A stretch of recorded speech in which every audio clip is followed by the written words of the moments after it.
programa de huertos familiares que impulsa el Ministerio de Agricultura.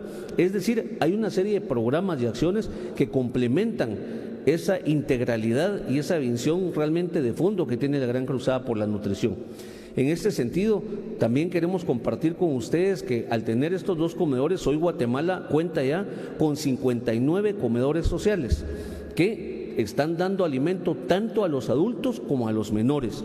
A diferencia de gobiernos anteriores en donde solamente se le daba alimentación a los adultos y cuando llegamos hace 2 años encontramos solamente 7 comedores funcionando, hoy Guatemala tiene 59 comedores en donde se le da alimentación a los adultos y a los niños. Pero también queremos contarles una modalidad distinta que establecimos este año en el Ministerio de Desarrollo Social.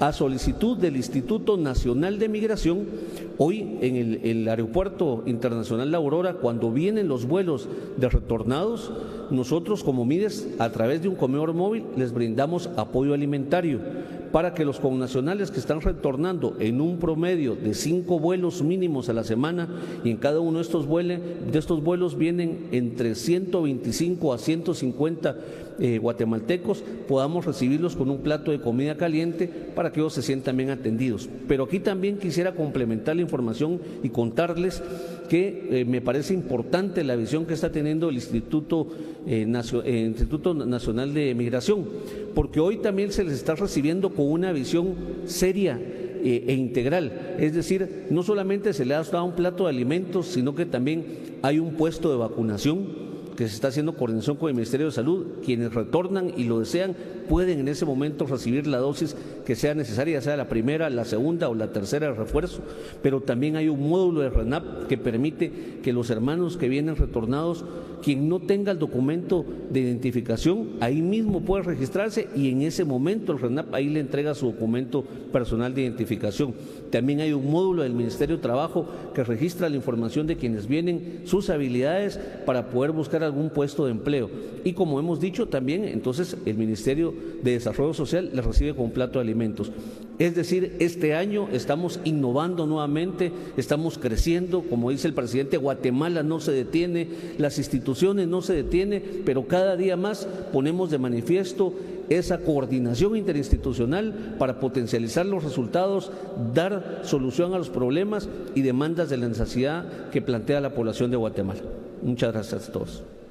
La intervención del ministro de Desarrollo Social. Vamos a dar paso a la sección de preguntas con Julio Lara. Muchas gracias. Muy buenos días, señor ministro. Bienvenido. Pregunta Eduardo Hernández de Radio Punto.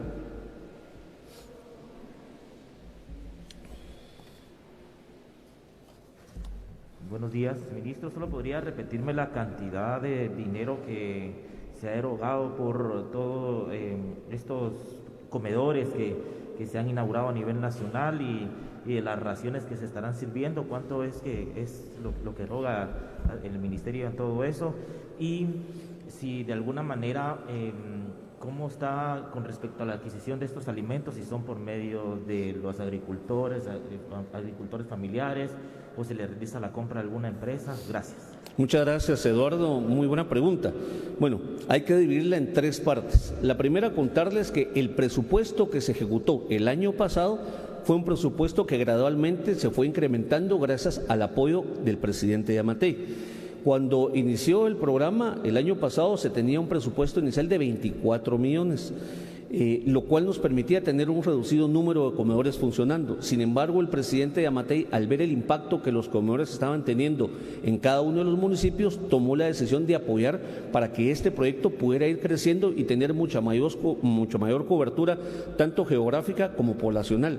Eso es lo que permitió que a finales del año pasado tuviéramos ya 57 comedores funcionando. El presupuesto creció de 24 millones a prácticamente 100 millones terminando el año para permitir esos 57 comedores. Este año tenemos los 57 comedores más los comedores que acabamos de inaugurar, que son los de Camotán y Jacotán, más el comedor móvil, y lo que se ha entregado al día de hoy en raciones son 332.700 raciones en lo que va del mes de enero. Esto es, por supuesto, a nivel nacional. No hemos todavía ejecutado ni un centavo, porque recordemos que en el tema de programa de comedores sociales nosotros hacemos el pago prácticamente cuando se venció el mes. Es decir, no se pagan las raciones por anticipado, sino que se pagan las raciones hasta que se tiene el dato final de cada mes de cuánto fue consumido. Por eso ese dato no lo tenemos porque no se ha pagado todavía el mes de enero. Y la siguiente pregunta, que es muy importante, Eduardo, la metodología de cómo funcionan los comedores. Los comedores son un contrato abierto que se hace a través del Ministerio de Finanzas, quien define los precios a través de estudios técnicos y quien busca las garantías de oferentes. Pero además también se ha iniciado ya un proceso de transición por instrucciones del presidente Yamatei que busca que estos comedores eventualmente puedan convertirse ya en 100% comedores comunitarios, es decir, manejados, administrados y suministrados por todas las personas de cada localidad. En este momento lo que se hace es que los proveedores compran a los productores locales los productos que se encuentran en la región. Es decir, por ejemplo, si en una región se produce fruta, se le compra ahí la fruta para los menús. Si producen carne, se les compra la carne, porque recordemos que como ya tenemos prácticamente en 14 departamentos y en 58 municipios comedores físicos, entonces no en cada municipio se produce todo lo que se necesita, pero sí lo que hay en el municipio se consume. Muchas gracias, Eduardo, por la pregunta. Gracias, señor ministro. Ahora pregunta Andrea Domínguez de Guatevisión.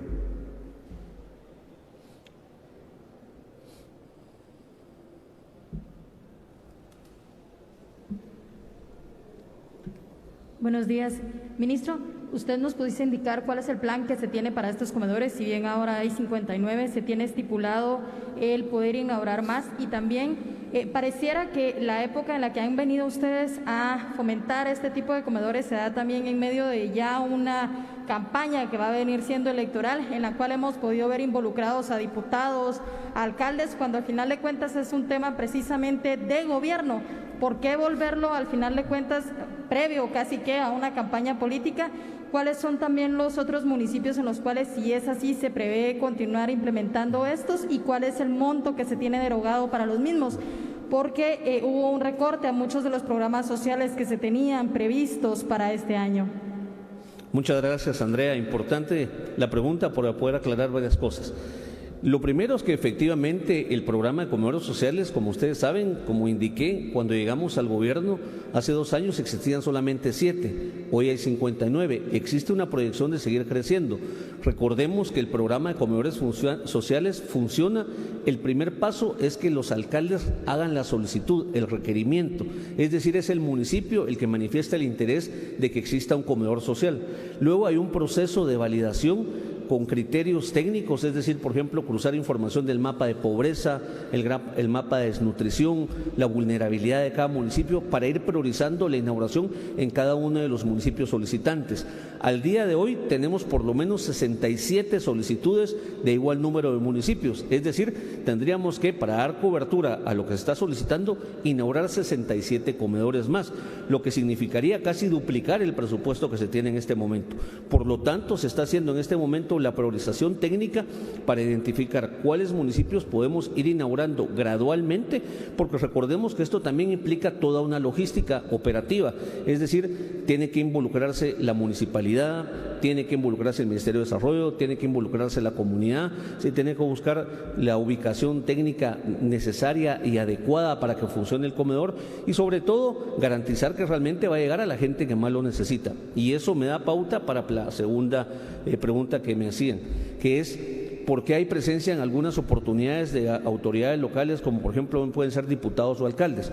Bueno, en el caso de los alcaldes, como señalé, es porque precisamente es el alcalde el que va a hacer la solicitud para que exista un comedor social y se inaugura el comedor haciendo precisamente un convenio entre la alcaldía y el Ministerio de Desarrollo Social. Por lo tanto, cuando se hacen las inauguraciones, generalmente está el alcalde que ha sido quien ha apoyado con la gestión. Y en el caso de los diputados, recordemos que los diputados, parte de su función que les otorga la Constitución, que son 3 básicamente, la de legislar, la de representar y la de fiscalizar, pues cualquier diputado de la región está en todo el derecho de llegar a fiscalizar no solo en la inauguración, sino en cualquier día de funcionamiento, cómo lo hacen cómo están funcionando los comedores sociales. Y hemos visto a varios diputados, unos llegan en la inauguración, otros caen cualquier día sorpresa a fiscalizar cómo funcionan los comedores. Esa es una situación que nosotros, respetuosos precisamente precisamente de la ley y de lo que marca la Constitución, no podemos evitar el derecho que tienen los representantes del Congreso de la República de poder acudir a estas instalaciones. Muchas gracias. 59. Hay una repregunta, señor ministro, de la periodista de Guatevisión.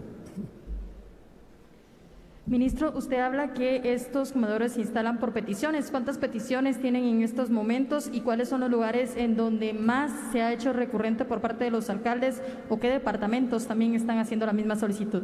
Sí, efectivamente, Andrea acababa de señalar que tenemos 67 solicitudes actualmente de igual número de municipios. Efectivamente, hay departamentos que por alguna razón pues solicitan más los alcaldes, algunos no habían solicitado, pero hemos visto más en la costa sur, hemos visto en Oriente bastante solicitud, por ejemplo en Zacapa solicitaron bastante, en Chiquimula, en Escuintla, en Zacatepeques. Prácticamente casi en todo el país tenemos solicitudes. Como dije, tenemos una priorización técnica y algo muy importante también con la repregunta que se me había escapado. Un compromiso que el Ministerio de Desarrollo Social, estando a mi cargo, asumimos y lo hemos mantenido hasta el día de hoy y lo hemos hecho con el apoyo del presidente Yamatei, es evitar y no permitir que los programas sociales, ni comedores, ni ningún otro programa sea utilizado ni política ni clientelarmente. Porque si algo hemos visto todos es que aquí jamás se ha señalado de que un programa social se le pida a los beneficiarios que se afilien a un partido político o que apoyen a un candidato. Es decir, a diferencia de lo que pasó en gobiernos anteriores, los programas sociales en este gobierno, por instrucciones del presidente Yamatei, se han convertido verdaderamente en un instrumento de una política de Estado que lo que busca es generar movilidad social y dotar a los beneficiarios de capacidades técnicas, profesionales o programas de emprendeduría que les permitan transformar su vida y mejorar su calidad de vida permanentemente. Estamos convencidos que pretender politizar los programas sociales es un grave error.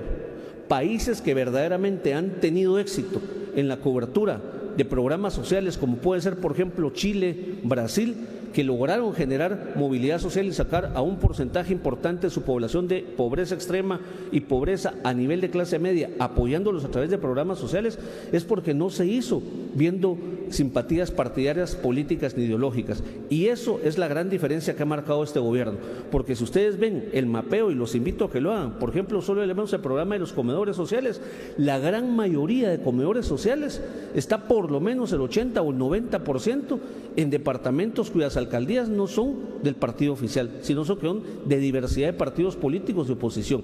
Es decir, el Ministerio de Desarrollo Social, con el apoyo del presidente Yamatei, no ha visto banderas ni políticas ni ideológicas para apoyar a través de programas sociales. Muy bien, 59 comedores sociales en funciones. Es un logro de la administración del doctor Alejandro Yamatei a través del Ministerio de Desarrollo Social. Agradecemos la participación del ministro Raúl Romero. Muchas gracias, mucho gusto. Es así también como damos la más cordial bienvenida a la viceministra técnica de Educación, Edna Portales, del Ministerio de Educación. Adelante.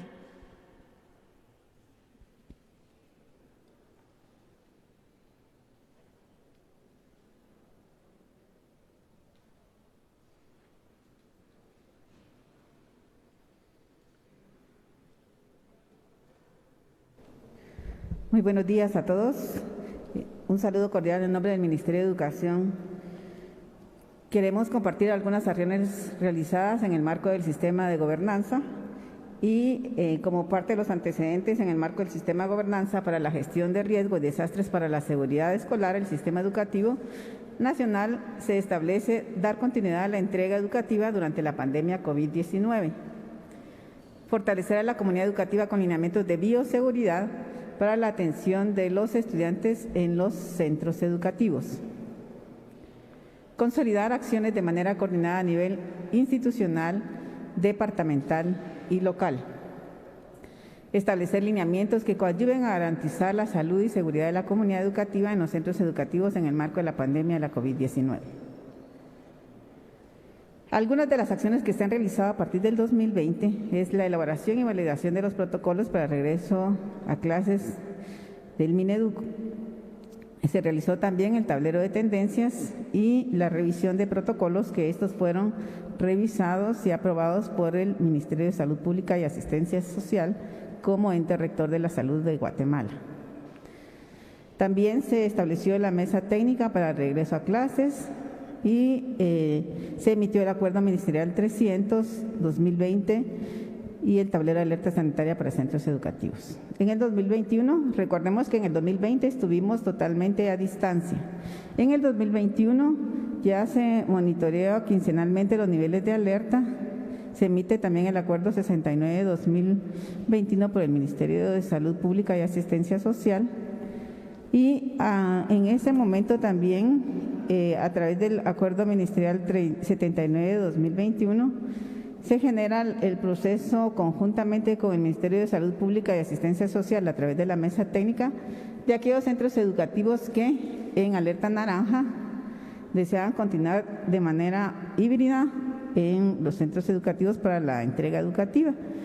En ese sentido, estos centros educativos realizan un expediente que entrega al Ministerio de Educación y que el Ministerio de Salud Pública y Asistencia Social emitió un dictamen para autorizar que continúen en modelo híbrido en alerta naranja en el 2021. La siguiente. En el 2022 se emite el acuerdo ministerial número 6-2022 y estas son las alertas que están actualmente.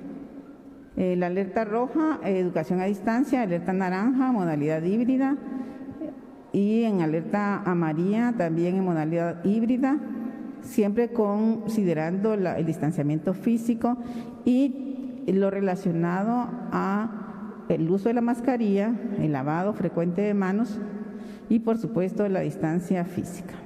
Siguiente. En este acuerdo ministerial 6-2022 del Ministerio de Salud se emiten las normas sanitarias para la prevención y control de infecciones por SARS-CoV-2 y otras pandemias para los centros educativos. Y básicamente en el acuerdo ministerial número 13 se emite para que se conforme el comité escolar y también se considere a la persona que va a ser encargada de salud dentro del centro educativo.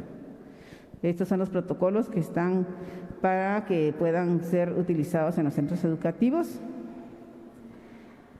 Vamos a dejar esa entonces porque a partir de la emisión del comunicado, la Dirección General de Acreditación y Certificación, DIGEACE, está requiriendo para aquellos centros educativos privados que requieran ir en modalidad híbrida en alerta roja, conformar el expediente.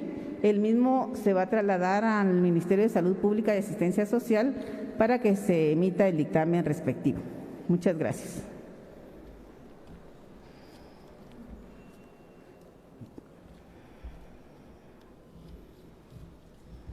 En el momento de pasar a la sección de preguntas, adelante Julio Lara. Gracias, bienvenida viceministra. Pregunta Andrea Domínguez de Guatevisión.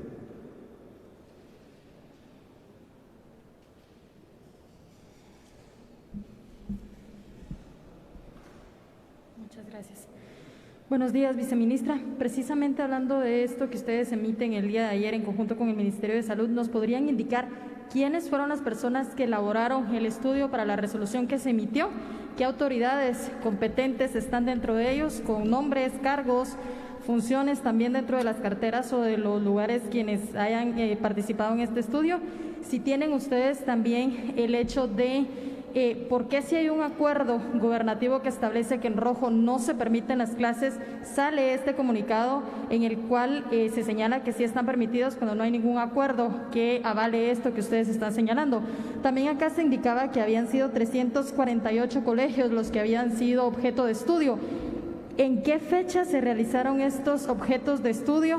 ¿Qué niños o de qué edades participaron también en este objeto de estudio? ¿Dónde se encontraban los departamentos o municipios para los cuales ustedes se basaron en hacer esta recomendación de que es permitido retornar a las clases en medio de la cuarta ola de Omicron y que al final de cuentas, ¿por qué si en algún momento las clases no eran habilitadas, señalando de que eran un lugar de alto riesgo de contagio, principalmente para los niños, llevarlos a casa luego? ¿Por qué hoy cambia de parecer el ministerio? Bueno, como es una pregunta bastante compleja, varias preguntas. En primera instancia, quiero comentarles que en el 2021, como Ministerio de Educación, conforme al tablero de alerta sanitaria en color amarillo, tuvimos varios centros educativos del sector oficial trabajando de modalidad híbrida. Como referente, nosotros podemos considerar que estos centros educativos no tuvieron contagios, justamente porque hay una corresponsabilidad con relación a la aplicación de los protocolos para el retorno seguro a clases. Ustedes pueden evidenciar, hicimos un monitoreo constante de todos los municipios que estuvieron en alerta amarilla y aquellos centros educativos que estuvieron también laborando.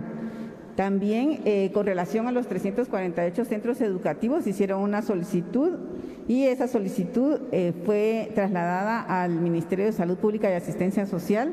Hay evidencia de que no tuvimos en ese sentido contagios con los niños, de manera que considero que lo importante es tener realmente una responsabilidad desde los centros educativos, desde los padres de familia, los mismos estudiantes. En virtud de que nosotros reconocemos que ahorita tenemos 2 años de pandemia y que necesitamos de alguna manera considerar que cada uno tenemos que hacernos responsables del cuidarnos y de mantener las medidas de bioseguridad. Tuvimos el requerimiento de 22 departamentos, los centros educativos corresponden a estos 22 departamentos. Hay una repregunta, señora viceministra. ¿Quiénes realizaron este estudio, viceministra, que nos pueda indicar, por favor, y las fechas en las cuales se llevó a cabo este estudio? Porque usted señala que se realizó en alerta naranja o en alerta amarilla. Quisiera saber si en algún punto existió algún colegio que activara sus clases presenciales en alerta roja, porque las medidas en alerta roja o alerta máxima dictaminan precisamente que es cuando los contagios están en su apogeo. Entonces, quiero saber las fechas y quiénes avalaron esto para que los niños retornen a las escuelas. Gracias. Bueno, en el año 2021, si estamos haciendo referencia a la alerta naranja, fue en el mes de junio y prácticamente ellos estuvieron laborando con ese dictamen emitido por el Ministerio de Salud y se estuvo monitoreando el proceso. En el caso del comunicado, pues hay una mesa técnica instalada con profesionales, tanto del Ministerio de Salud Pública y Asistencia Social como con el Ministerio de Educación. Recordemos que hay factores asociados como el proceso de vacunación, que en el caso de directores y docentes va avanzando más del 91%. Nosotros que hemos estado también apoyando todo el proceso de vacunación entre los niños y adolescentes de 12 a 17 años y creo que hemos avanzado bastante. En el caso de la Organización de Padres de Familia, si hablamos del sector público, también se ha promovido el proceso de vacunación. Entonces, creo que en ese sentido, parte de los esquemas de vacunación también es un factor asociado que favorece el modelo híbrido. Hay una segunda repregunta, señora viceministra. Viceministra, ¿quiénes integran la mesa para llegar a esta determinación? Que me pueda decir nombres y cargos. Le pregunto por qué ayer se hizo el requerimiento tanto al Ministerio de Salud como al Ministerio de Educación. Salud nos indicó que Educación sería quien debería responder a través del Departamento de Comunicación Social, que cabe destacar que es pésima la comunicación social de la cartera. Nos indicaron que hoy usted nos daría ese listado. Entonces entiendo que el Departamento de Comunicación Social le atendió a usted ese listado para que nos pudiera indicar quiénes integran esta mesa. Muchas gracias. Bueno, le voy a dar los nombres que tengo. Que básicamente estuvimos, está los ministros de Educación, el ministro de Educación y ministro de Salud Pública, en la mesa técnica particularmente, el viceministro Montúfar, en mi caso estoy yo, también tenemos a psicólogos, pedagogos, infectólogos, neumólogos, epidemiólogos y le voy a recordar algunos nombres. Está la licenciada Virginia Heilsen, la licenciada Ligia Alburez, el licenciado Carlos Consuegra, en el caso del Ministerio de Educación está el licenciado Eddie Joselo, está la licenciada Nelly Infiesta. También está el licenciado Edgar Montúfar. Entonces, yo le puedo trasladar si es necesario el listado para tener la certeza y no vaya a darle un dato incorrecto. Gracias, señora viceministra. Ahora pregunta Eduardo Hernández de Radio Punto. Viceministra, ¿qué tal? Buenos días. Buenos días. Con respecto a los centros educativos, de alguna manera, ¿cuánto le costará al Ministerio de Educación o al gobierno poder tener a los centros educativos en óptimas condiciones para un regreso a clases de manera presencial? ¿Cuánto de presupuesto invertirán este año para eso, para poder remodelar, que tengan agua potable y por lo mínimo para poder que los niños se mantengan en estos centros educativos, pero principalmente cómo llegar a aquellos lugares lejanos donde prácticamente se desconoce si de alguna manera los niños podrán estar sanos al momento de poder estar en clases de manera presencial? Gracias. Gracias por la pregunta. En ese sentido, sí reconocemos que, tal y como usted lo manifiesta, con relación a aquellos lugares más recónditos del país, sí hemos tenido también presencialidad porque hemos trabajado en el modelo híbrido y si ustedes observan el mapa de alertas, básicamente hubo varios departamentos y municipios que estuvieron en color amarillo y aún aquellos lugares recónditos que usted hace referencia, sí hubo presencialidad a través del modelo híbrido. En este sentido, tendría también que trasladar los datos en función de cuánto se va a invertir en infraestructura. Gracias, señora viceministra. Pregunta Marcos Cahuex de Canal Antiguo. Viceministra, buenos días. En relación a las clases que ya se ha dado a conocer que podrían regresar en alerta roja a presenciales, si en dado caso los alumnos o los profesores llegasen a dar positivo y hay un incremento de casos dentro de los centros educativos, ¿ustedes analizarán ya eliminar las clases presenciales en los centros educativos? Derivado a que se ha visto un incremento en los casos durante estos últimos días, ¿han analizado ustedes si en dado caso hay un incremento, ya eliminar las clases presenciales? Le quiero comentar que en función de lo que está estipulado en los protocolos de regreso a clases, justamente es parte de lo que se considera el hecho de tener un aforo acorde a las métricas de las aulas. En ese sentido, lo importante es cumplir con lo que está estipulado en función de los distanciamientos, si estamos en alerta roja, si estamos en alerta naranja o alerta amarilla.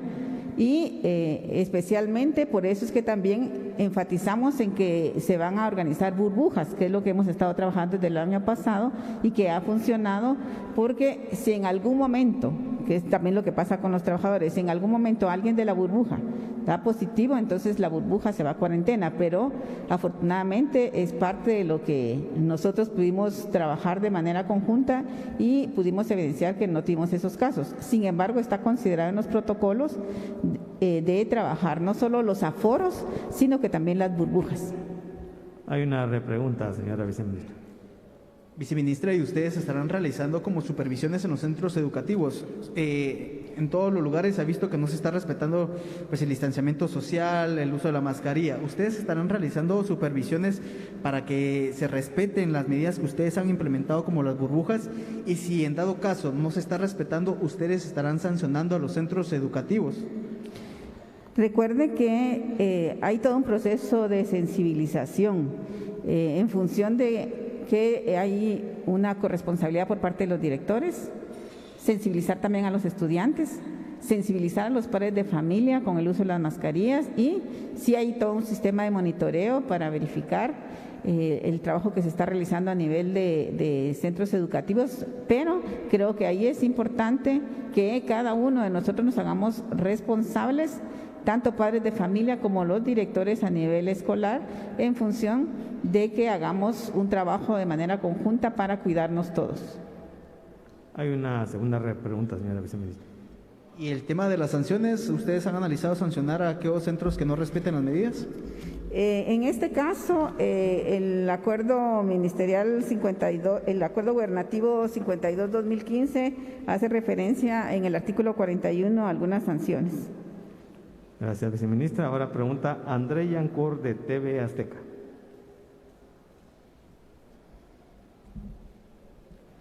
Viceministra, buenos días. Quisiera que por favor nos comentara si después de emitir este protocolo, este reglamento, es obligatorio el regreso a clases presenciales en todos los niveles o esto es optativo, es decir, hay varios padres de familia que están inconformes por el temor de que sus hijos se puedan contagiar dentro de estos centros educativos.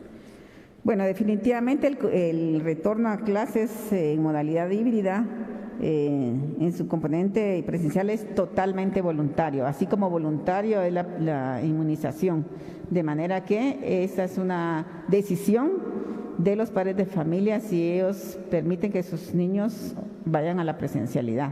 O sea, esa es una decisión totalmente a cargo de los padres de familia. No es obligatorio y ningún centro educativo puede obligar a ningún padre de familia a que firme que tenga que llegar a la presencialidad.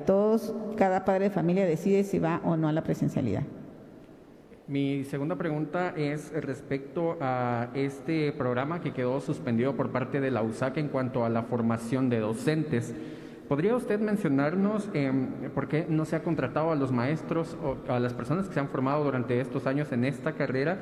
Y, por supuesto, ¿qué respuesta ustedes le van a dar a los jóvenes, ya que pues se ve una limitación al momento de que ellos quieran acceder a esta carrera por el tema de las contrataciones? Y pues si se van a instalar algunas mesas de diálogo, ya que la USAC ha solicitado que se pueda conversar y tener acuerdo con el Ministerio de Educación sobre esta problemática. Bueno, gracias por la pregunta. Particularmente quiero comentarles que como Ministerio de Educación, de hecho, ya se tiene una mesa instalada. Definitivamente, la forma en que nosotros hemos trabajado creo que es distinta.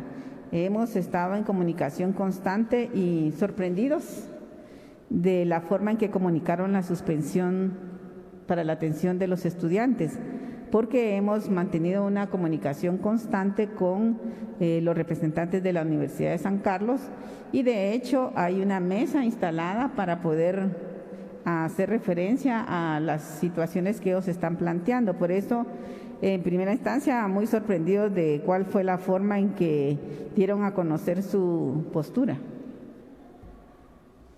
Agradecemos la participación de la viceministra técnica de Educación, Edna Portales, del Ministerio de Educación, quien vino a resolver distintas incógnitas en torno al regreso a clases 2022. Es así también como le damos la más cordial bienvenida al viceministro de Edificios Estatales y Obra Pública, Mario Vicente Flores Córdoba, del Ministerio de Comunicaciones.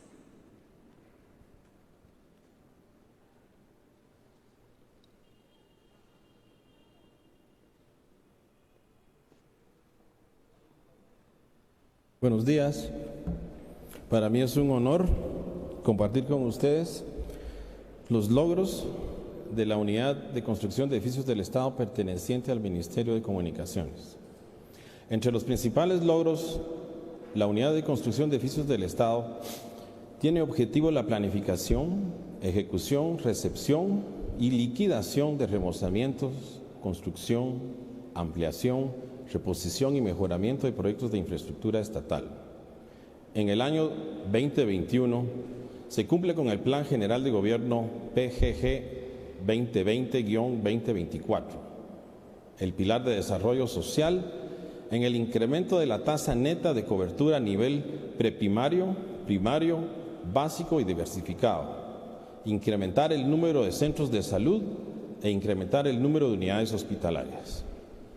Los logros de esta institución se resumen de la siguiente manera: remozamientos en el programa regular 14, 50 proyectos finalizados, 30 proyectos en liquidación, 7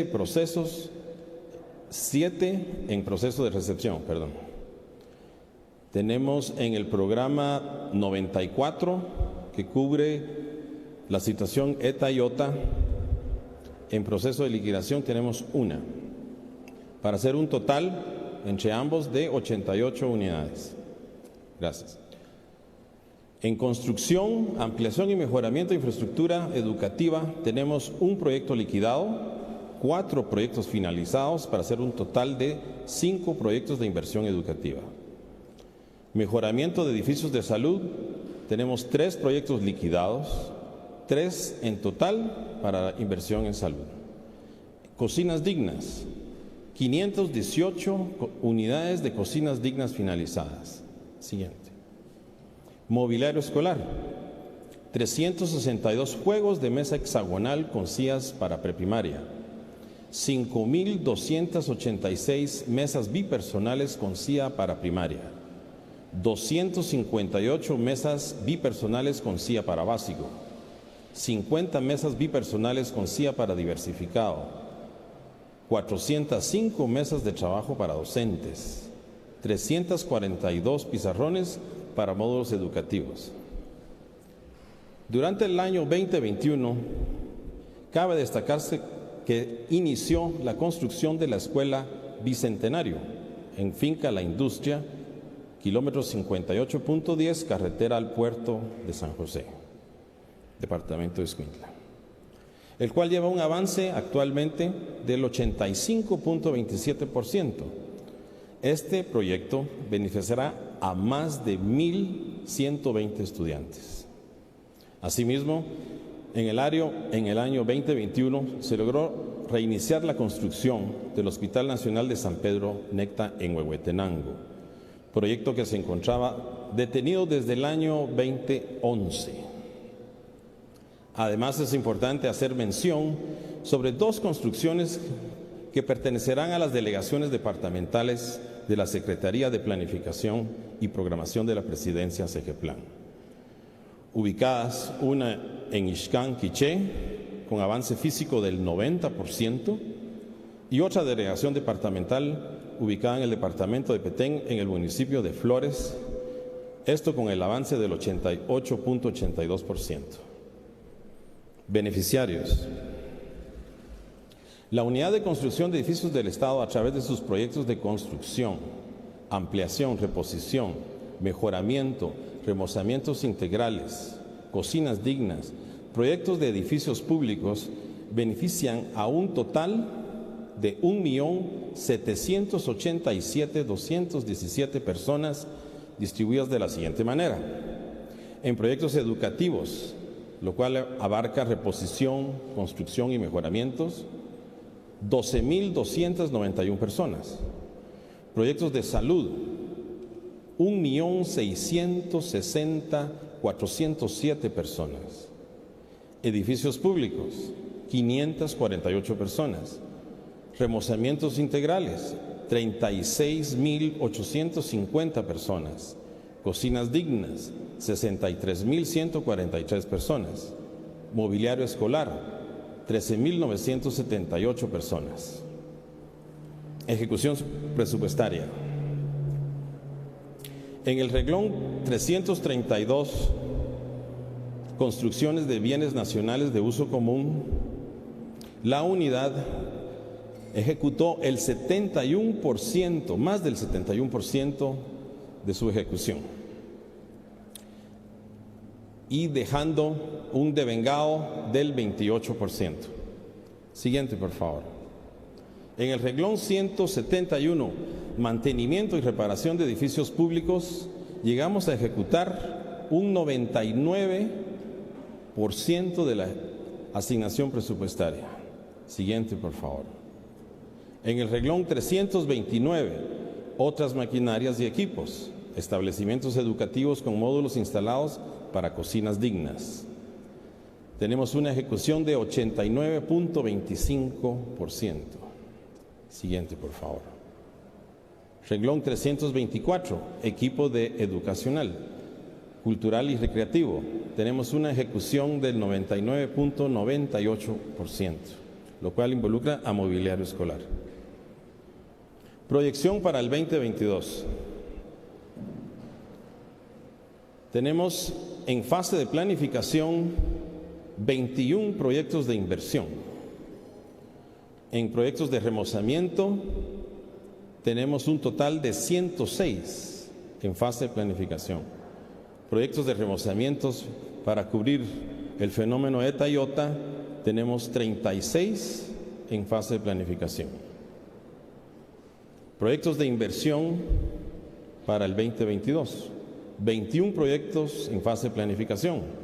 1 en Chiquimula, 1 en Escuintla, 1 en Guatemala, 2 en Huehuetenango, 1 en Izabal, 2 en Jutiapa, 4 en Petén, 2 en Quiché, 1 en Zacatepeques, 1 en San Marcos, 2 en Santa Rosa, 1 en Sololá, 1 en Suchitepeques y 1 en Totonicapán. Muchas gracias. Gracias, viceministro. Es momento de pasar a la sección de preguntas. Bienvenido, viceministro. Buenos días. Pregunta Gracias. Andrea Domínguez de Guatevisión.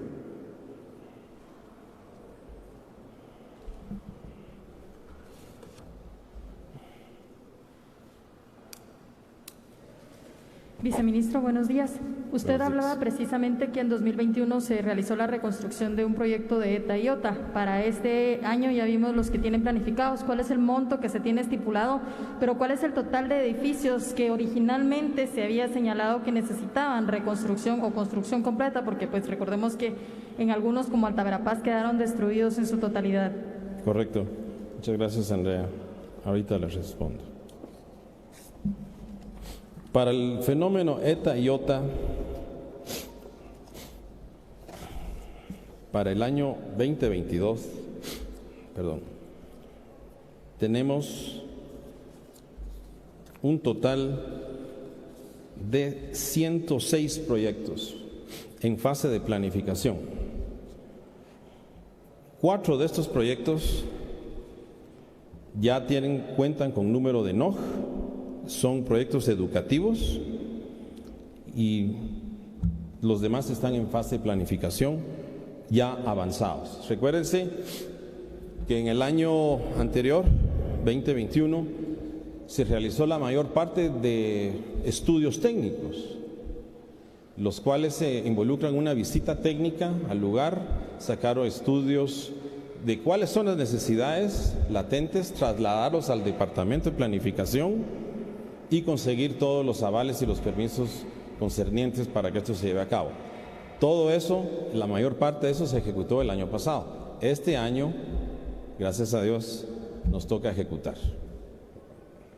Hay una repregunta, señor viceministro. ¿Cuál es el monto que tienen estipulado para estos proyectos?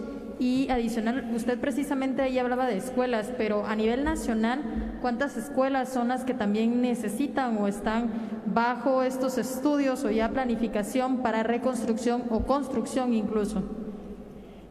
Bueno, les respondo a continuación.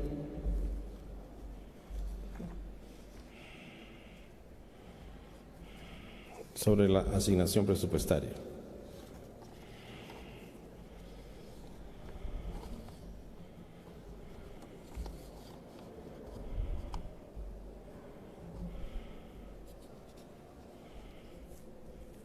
Nuestra asignación presupuestaria para el año 2022 es un total de 384 millones, de los cuales 142 millones están asignados para cubrir esta necesidad que usted menciona.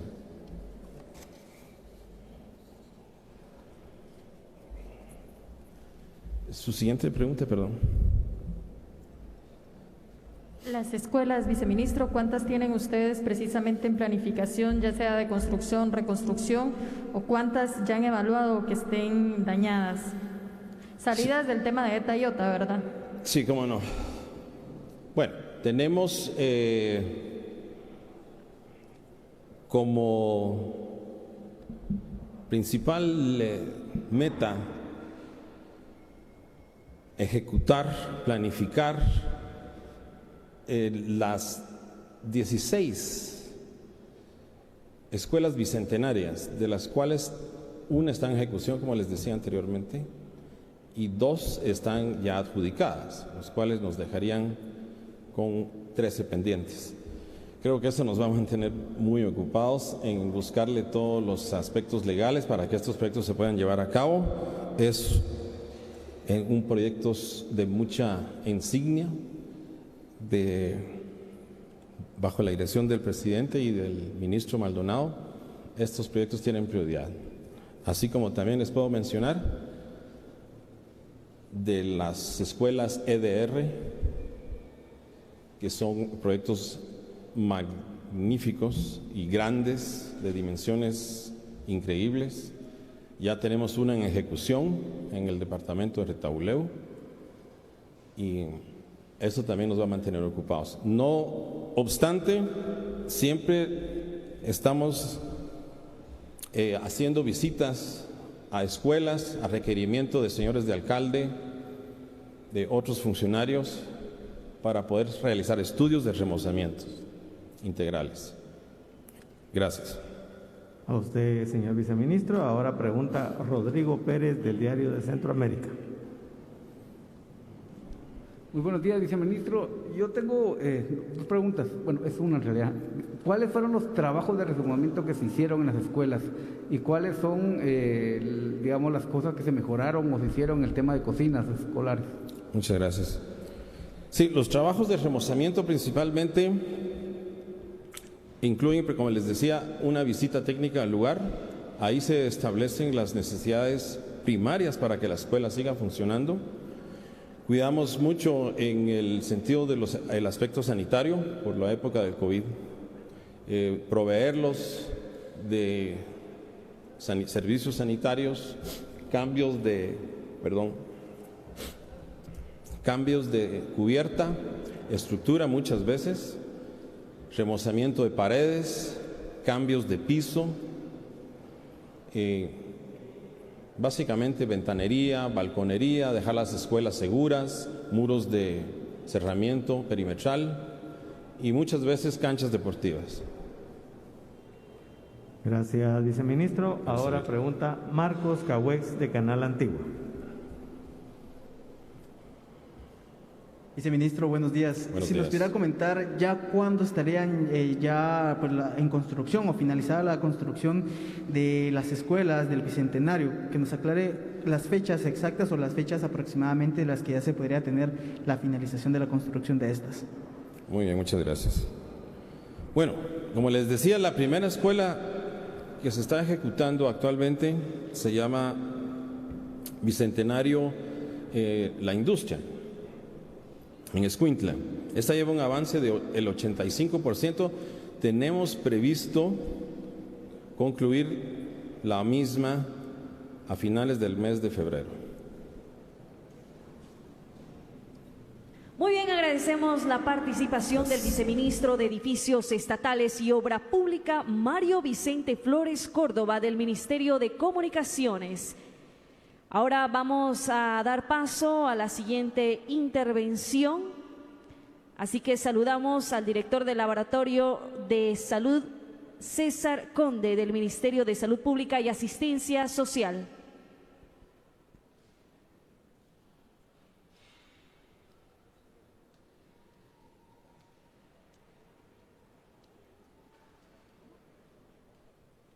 Muy buenos días a todos los medios, a las autoridades presentes. Un saludo del Ministerio de Salud Pública y Asistencia Social y el Laboratorio Nacional de Salud. Considero que estos espacios son muy importantes, sobre todo para el conocimiento de los medios y también de la población en general respecto a, digamos, la información epidemiológica que se han ido obteniendo derivado de la vigilancia epidemiológica de la variante de preocupación Omicron. Entonces acá como una pequeño, digamos, recordatorio de lo que es esta variante. Recordemos que es una variante de preocupación en ese sentido. Sabemos que son aquellas variantes que tienen la capacidad de producir brotes masivos, dispersarse, digamos, de una manera bastante rápida, así como también que se tiene conocimiento, pueden en algún momento evadir también el sistema inmune y conllevar problemas no solo con problemas de reinfecciones, sino también con las vacunas. En este caso, la variante Omicron como tal, que es el tema que hoy voy a platicar, fue declarada una variante de preocupación desde el 24 de noviembre del año pasado y pues fue hallada en Sudáfrica por primera vez. Es altamente, tiene muchas mutaciones, es altamente mutada y pues en este caso esas mutaciones lo que le han dado es una alta capacidad de transmisión, es muy contagiosa, se cree que es igual de contagiosa que el sarampión, que es uno de los virus más contagiosos que existen. Acá también algo importante que hay que mencionar es de que digamos que toda la información epidemiológica y clínica que hay indican que también la sintomatología que ha presentado es diferente. Yo creo que esto tal vez ya muchos lo sepan, sin embargo creo que siempre hay que mencionarlo, ¿verdad?, para que la población lo tenga claro y asista a hacerse su prueba cuando tenga estos síntomas. Y es que los síntomas son, digamos, levemente diferentes a lo que se había visto con otras variantes de COVID-19, que en este caso Omicron lo que presenta es fatiga, congestión nasal, secreción nasal también, dolor de cabeza y dolor de garganta principalmente, puesto que se aloja digamos, en este caso en la orofaringe el virus, y por lo tanto puede producir algún problema de ese tipo, de esta manera clínica. También algo importante es de que casi no se reporta una pérdida del olfato. Eso es algo bien importante también mencionarlo, que ya no vamos a ver tantos casos donde la gente refiere a eso. Por lo tanto, aunque no perdamos el olfato, yo creo que aquí lo importante es que tenemos que hacernos la prueba, ¿verdad? Se tiene también pues, evidencia que en personas que están vacunadas la variante muy probablemente produzca cuadros leves. Sin embargo, esto no aplica a gente que no esté vacunada o personas que tengan comorbilidades, es decir, enfermedades subyacentes también. Esto implica que y que tengamos bien claro que Omicron sigue produciendo la enfermedad que conocemos como COVID-19 y que puede tener implicaciones serias en personas que no estén vacunadas o que tengan alguna otra enfermedad. Por lo tanto, tenemos que seguir cuidándonos y sobre todo vacunarnos. El día sábado 21 de enero nosotros emitimos un informe, el informe de secuenciación número 19 de lo que va de la pandemia. Esto corresponde a un muestreo del 27 de diciembre del año 21 al 6 de enero de este año, y fueron enviados 100 muestras al Instituto Conmemorativo Borjas de Panamá, de las cuales se lograron secuenciar 92 muestras, siendo el 100% de estas correspondientes a la variante de preocupación Omicron. A la fecha, digamos que este caso, desde el 7 de enero al 21 de enero, se han tamizado 658 muestras previa a su secuenciación. Esta, digamos, que es la información actualizada que tenemos, de los cuales 642 de ellas, es decir, el 97.6%, son positivas para BOC, para este caso, para una variante de preocupación, y por lo tanto acá es importante mencionar que entonces es altamente sospechoso que estas 642 correspondan a Omicron. Sin embargo, lo importante acá mencionar es de que tiene que hacerse siempre la secuenciación para poder confirmar ese extremo. En este caso, pues la secuenciación de estas muestras ya se harán de una manera local a partir de la otra semana, el 31 de enero, que es lunes, ¿verdad? Entonces, siguiente. Ahora bien, la secuenciación, como les mencionaba, se va a llevar de una manera local la otra semana. Entonces se va a permitir pues, realizar de esa manera en las instalaciones del Laboratorio Nacional. Se tendrán informes pues, más rápidos y oportunos. Esas son las ventajas que tendremos, ¿verdad?, para la toma de decisiones y conocimiento de la población en general. Yo creería que nos vamos a ahorrar al menos de 5 a 7 días, es decir, una semana aproximadamente, en comparación con los resultados que estamos obteniendo cuando mandamos las muestras a otros países, lo que nos va a permitir tener una información mucho más oportuna. Entonces, en ese sentido, pues informo que esta semana, del 24 al 28, se va a arrancar o poner en marcha los equipos que fueron donados el día 11 de enero de este año por la Embajada de Estados Unidos y Comisca, y pues esta semana nos va a llevar a arrancar los equipos y capacitar al personal que va a estar trabajando o a cargo de estas pruebas, y la secuenciación pues ya arrancará a partir del día 31, con lo cual a partir de ese momento pretendemos nosotros tener informes pues periódicos todos los meses para monitorear bien la pandemia. Ahora bien, también quisiera mencionar, además de las informes de secuenciación que acabamos de emitir el día sábado, también debido a la presencia de la variante Omicron. Se han tenido que hacer algunos ajustes en la guía epidemiológica nacional, que eso pues ya será publicado en su momento por las autoridades del Ministerio de Salud Pública. Sin embargo, me permito mencionar dos puntos importantes, como la estrategia de muestreo o tamizaje, que en este caso las personas que estén entre el primer y quinto día de síntomas, siguiendo siempre pues el algoritmo que está establecido, si el resultado de la prueba para antígeno es negativo, será tomar nueva muestra para RT-PCR según el algoritmo establecido pues en el 2020, ya hace cerca de más de un año.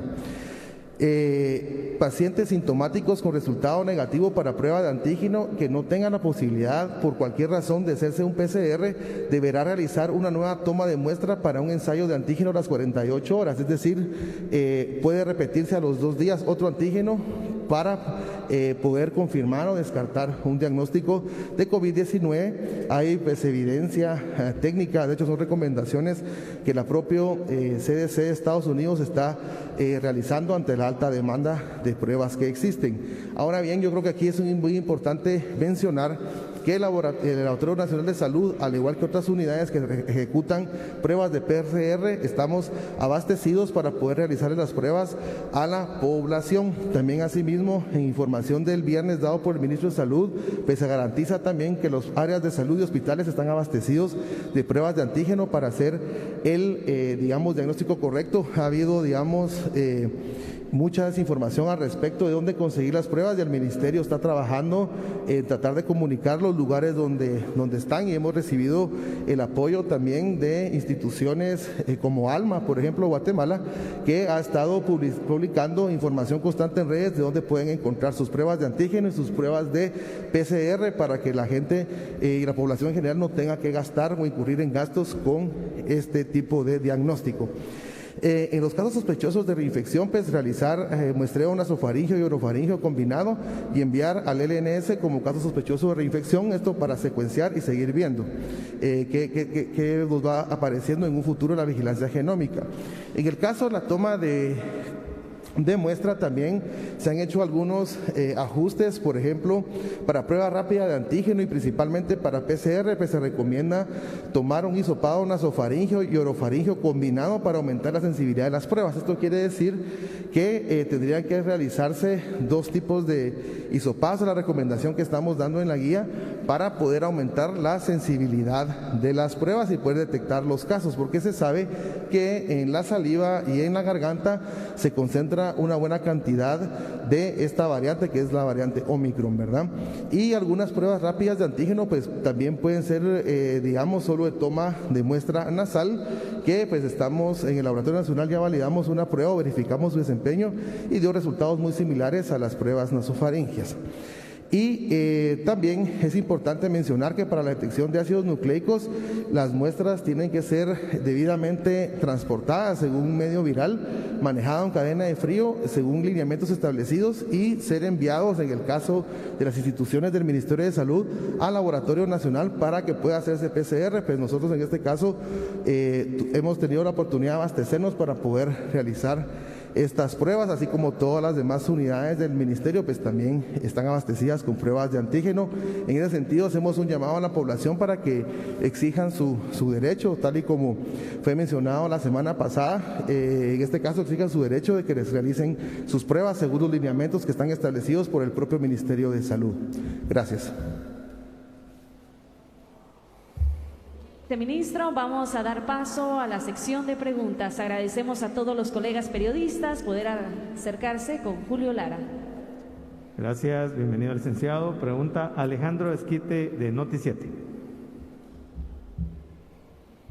Director, buenos días. Si usted nos pudiera comentar la modificación que usted mencionaba, de que ahora podría hacer la toma de muestra, aparte de la nariz, ¿se entiende? Sería en la garganta también. Es decir, para poner un ejemplo, los puestos que se están habilitando para las pruebas rápidas, como por ejemplo el de Parque Central, ¿tiene la posibilidad por el tipo de pruebas de realizarlo y que ya no sea la toma de muestra en la nariz, sino en la garganta?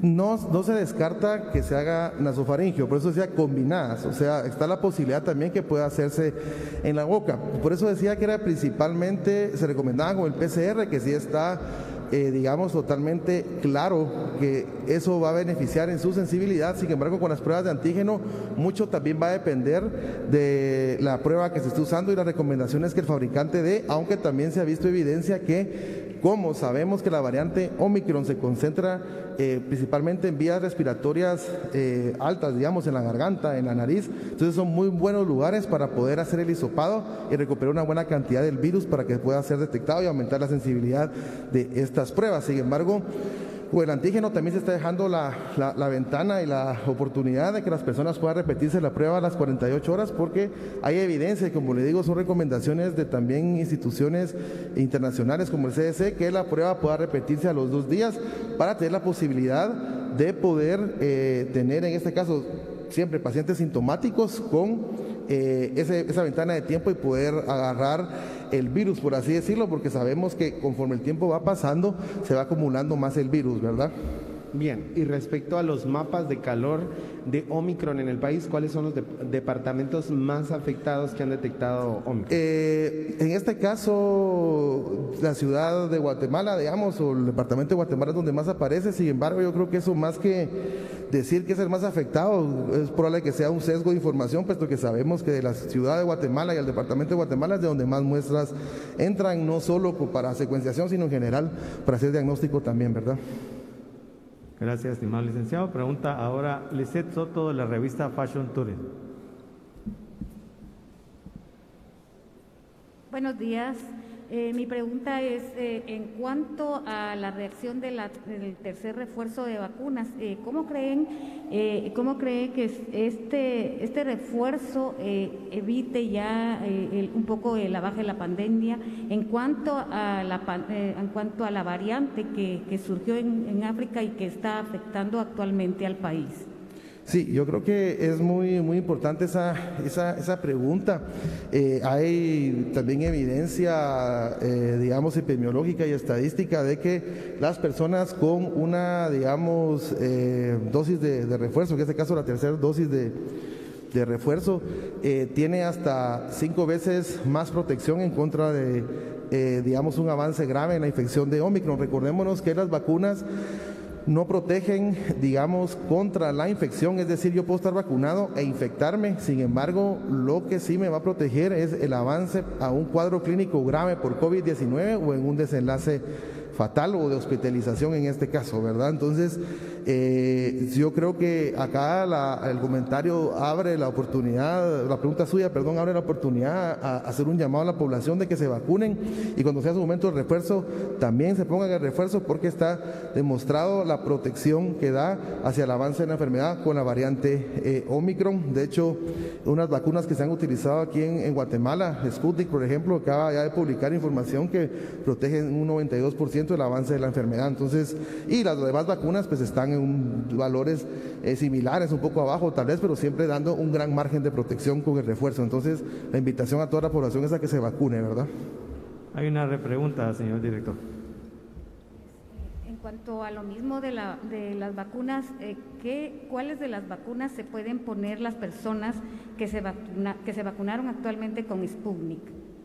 En ese caso, habría que buscar los esquemas que está dando el Ministerio de Salud para esa vacunación. Realmente eso está fuera de mi campo y no me atrevería ahorita a traer a la memoria, que probablemente me pueda fallar, los esquemas que el Ministerio ha, digamos, recomendado. Sin embargo, esa es información que se puede buscar en la página del Ministerio y ahí la pueden encontrar. Gracias, señor director. Ahora pregunta Marcos Cahuex de Canal Antiguo. Director, buenos días. Buenos días. En relación a Deltacron, ya en varios países se han registrado esta nueva cepa y que también se ha visto un incremento de casos. En Guatemala, ¿cuándo podríamos ya hablar si ya ingresó a Guatemala esta variante de Deltacron y ustedes cómo lo estarían analizando? Y la otra pregunta es, ¿cuál es el rango de edad en la que se está registrando la mayor cantidad de casos con la variante Omicron? Mire, eso es lo de Deltacron es una pregunta que es muy importante aclarar.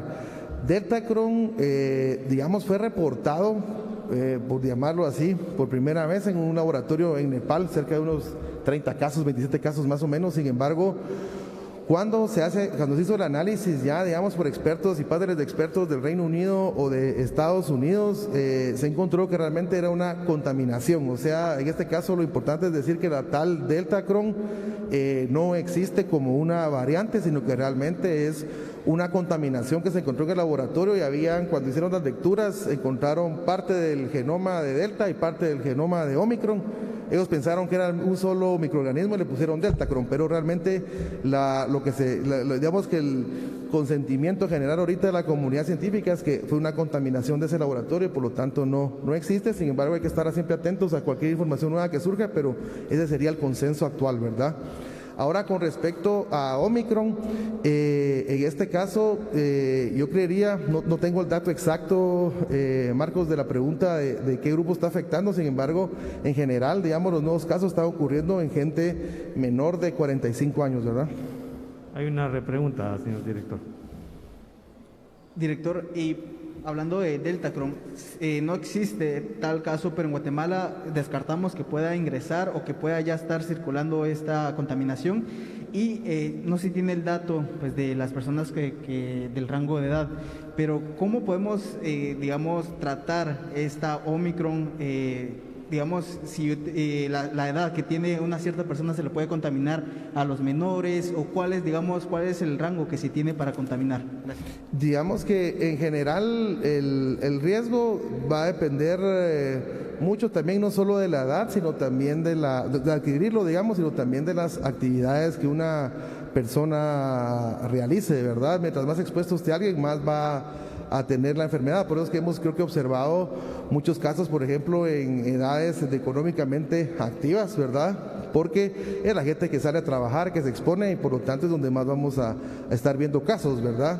En el caso regresando al caso del Deltacron, por así decirlo, suponiendo que no es Deltacron, sino cualquier otra nueva variante que pueda surgir, la idea ahorita nosotros ya de implementar la vigilancia genómica actualmente es poder realizarlo desde el Laboratorio Nacional de Salud y yo creo que es muy importante mencionar eso. Esta tecnología, este aparato, este entrenamiento que vamos a tener no solo nos permite detectar Omicron, sino cualquier otra variante pasada o futura que vaya surgiendo, ¿verdad? En este caso, yo sí reitero que con lo del Deltacron igual hay que tener claro que es un contaminante laboratorial, ¿verdad? Y no una variante nueva que nos pueda afectar. Gracias. Gracias, señor director. Pregunta Andrea Domínguez de Guatevisión. Buenos días, director. Buenos días. Precisamente usted habla de que la Omicron no representa un peligro en aquellas personas que están vacunadas. Sin embargo, la población menor de 11 años en el país actualmente no tiene una sola vacuna ni fecha estipulada para recibirla. Son aquellos que también van a regresar a las aulas. Ustedes han solicitado desde el laboratorio a los hospitales que envíen muestras sospechosas precisamente de estos rangos de edades. ¿Cómo está en este momento la situación para los niños y cómo ven desde el Laboratorio Nacional de Salud el contagio en Omicron en esta población? Sí, esa es una muy buena pregunta. Claro, totalmente. Yo creo que las personas de cualquier grupo de edad que no estén vacunadas siempre va a ser, en este caso, un grupo a riesgo de poder padecer cuadros graves de Omicron. En este caso, en niños menores de 11 años, en Guatemala aún no se ha aplicado la vacunación, por ende son un grupo a riesgo que tiene que monitorearse bastante. Los datos en general en Guatemala es de que no han habido, digamos, aumento sustancial de momento. Recordemos que ahorita Omicron está en escalada. Esa es otra cosa importante también. La información que estamos dando ahorita nosotros es de que hay un escalamiento, un aumento de casos. Yo creo que aún el pico de casos que puede haber eventualmente no lo estamos viendo. Sin embargo, hay que revisar también experiencias en otros países, Andrea, y eso es bien importante.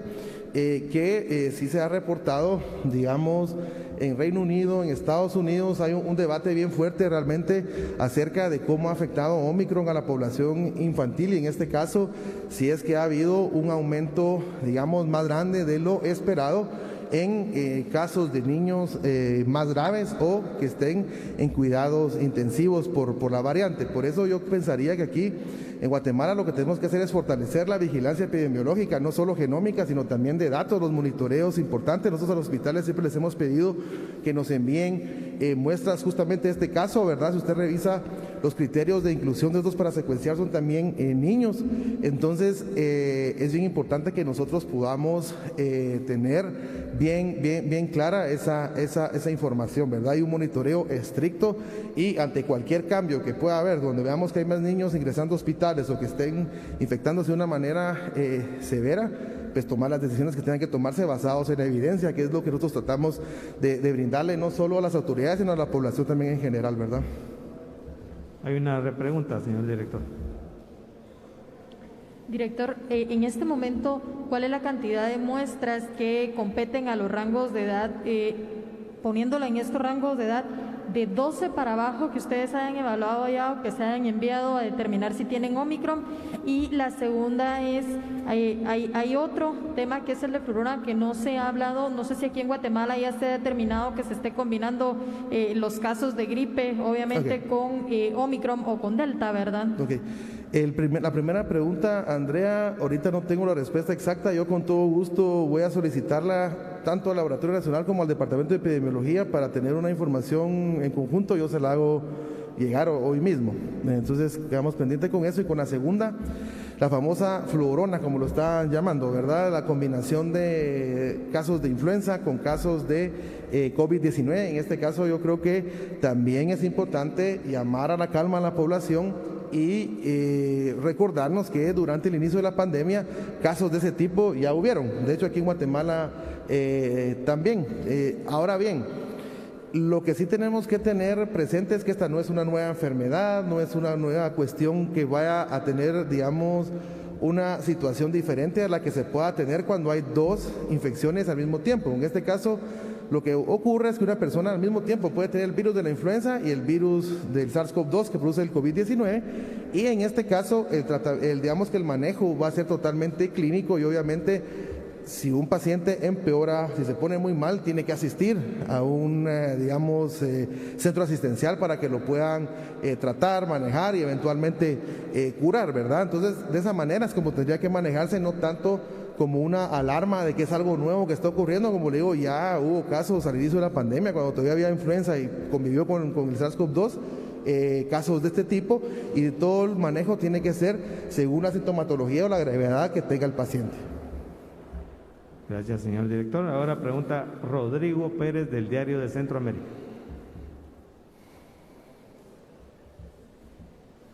Muy buenos días, director. Solo si nos puede ampliar, según entendí, ustedes ya están en capacidad de empezar a hacer estudios para detectar cualquier variante de COVID en Guatemala, ¿verdad? ¿Nos podría comentar un poco? Sí, mire, básicamente la información es esta, ¿verdad?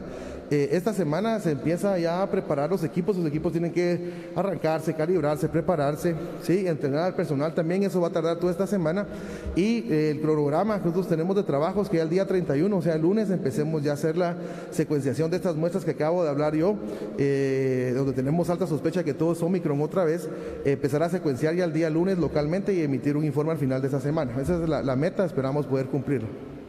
Hay una repregunta del periodista del Diario Centroamérica, señor director. Digamos que es la primera vez que Guatemala empieza a hacer ya sus propios estudios, ¿verdad? Básicamente sí, se está retomando y lo vamos a hacer ahorita ya de una manera constante. ¿Y las ventajas para el país de esto? Mire, la ventaja principal es que se va a tener una información mucho más rápida, pues también tenemos la decisión de secuenciar en el momento que nosotros lo necesitemos, eso yo creo que es bien importante, ¿verdad? Y tener información bastante más oportuna. Como les digo, nosotros somos una entidad netamente técnica, y nuestro objetivo principal es dar la información oportuna tanto a las autoridades para que tomen decisiones ya de salud pública o a nivel de políticas de salud pública basadas en evidencia científica y metodológica, y también pues dar la información a la población para que tengan sus propios cuidados, ¿verdad? Y autocuidado que todos debemos tener. Muy bien, es así como finalizamos la intervención del Ministerio de Salud Pública y Asistencia Social en representación de este informe nacional de salud, y en esta oportunidad la variante Omicron, sus características principales y el impacto en nuestro país, pero también las acciones de la cartera salubrista en torno a este tema. Agradecemos la participación del director del Laboratorio Nacional de Salud, César Conde. A continuación, y para dar paso a esta conferencia de prensa, vamos a dar la más cordial bienvenida al director ejecutivo Ramiro Contreras de la Comisión Presidencial por la Paz, COPADE.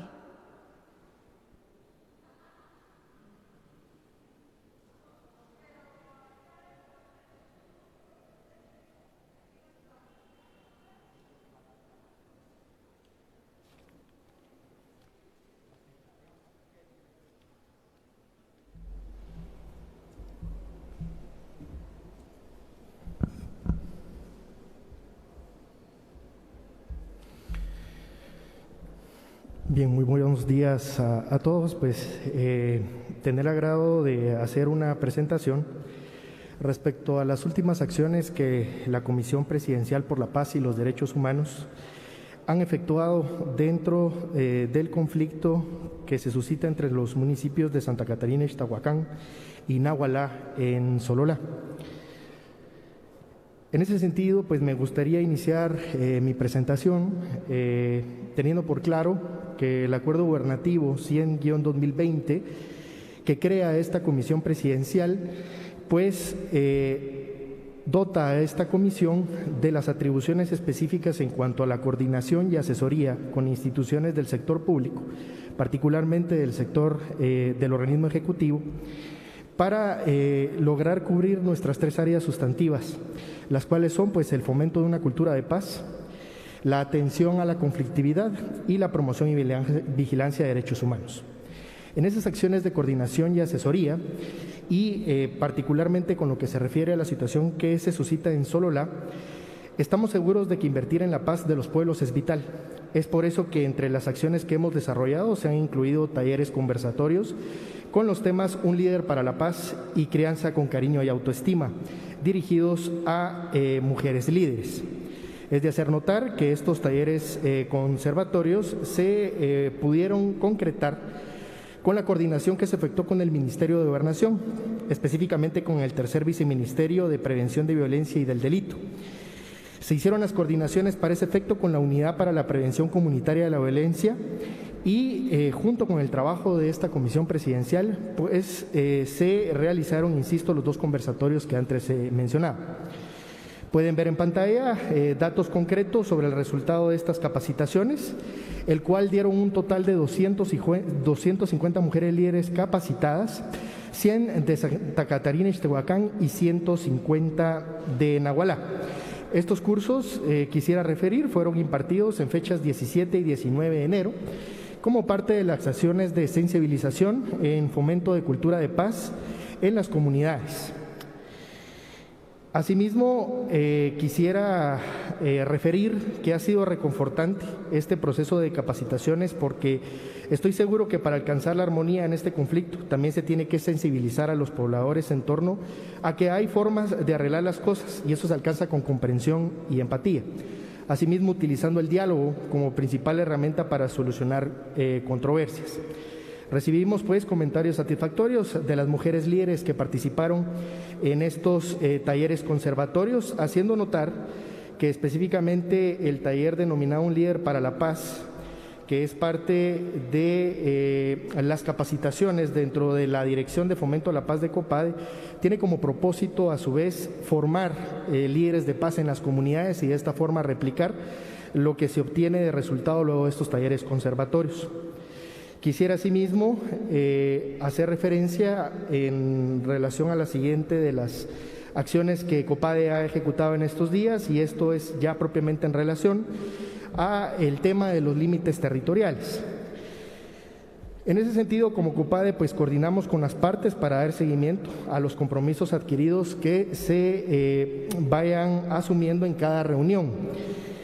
En tal sentido, quisiera destacar la acción que se ejecutó en donde nuestros delegados acompañados de comunitarios tantos de Chiquisís del municipio de Santa Catarina y Ixtahuacán, así como comunitarios de Pachutuquín de Sololá, se realizaron recorridos preliminares con integrantes del Ejército Nacional. Quiero aclarar pues que este recorrido se hizo específicamente en jurisdicción que se ubica de las comunidades de Chiquisís y Pachetuquín, que es uno, digamos, de los últimos acontecimientos en donde se han producido medidas de hecho entre las comunidades y por eso pues el recorrido que se efectuó. El propósito fue tener una primera visión de campo respecto a la existencia de límites y delimitaciones dentro de estas dos comunidades y se utilizó equipo GPS pues para tratar de hacer las ubicaciones y georreferenciarlas. De estos recorridos, pues es importante mencionar que ambos se realizaron sin ninguna novedad, tanto el día 12 de enero del año 2022 como el 13 de enero del año 2022, insumos que luego fueron compartidos con el registro de información catastral, que es precisamente la siguiente información pues, que me gustaría compartir. Toda vez que, de acuerdo al ordenado por el señor presidente en la anterior o en las anteriores mesas de diálogo, COPADE ha efectuado una coordinación con el registro de información catastral, con la colaboración y apoyo del ingeniero de León, pues hemos obtenido insumos tales como información de registro de la propiedad, la historia de los municipios, así como la revisión de acuerdos anteriores, como los acuerdos marcos de 1999 y 2004. Información que hemos estado analizando junto al registro de información catastral, lo cual pues nos permite llegar a la certeza sobre la situación real de las tierras. Esto es una gestión técnica, quisiera aclarar, y las conclusiones serán llevadas a la mesa de diálogo para clarificar la situación de las fincas. Este punto es importante mencionar, pues fue requerido por el señor presidente en la mesa celebrada el anterior martes.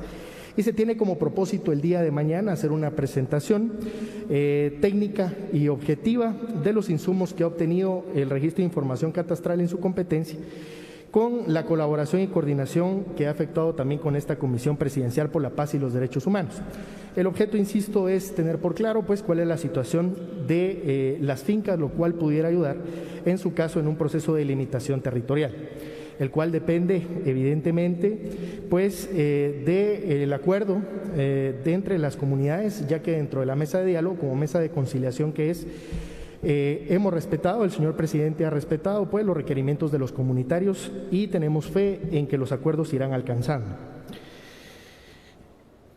Posteriormente a la presentación que efectuaremos el día de mañana, pues tenemos la fe puesta en que podremos fijar ya una ruta de acción con las comunidades y los acuerdos que se alcancen, sobre la disponibilidad también de las comunidades para que se logren establecer los límites territoriales que han requerido en dichas mesas.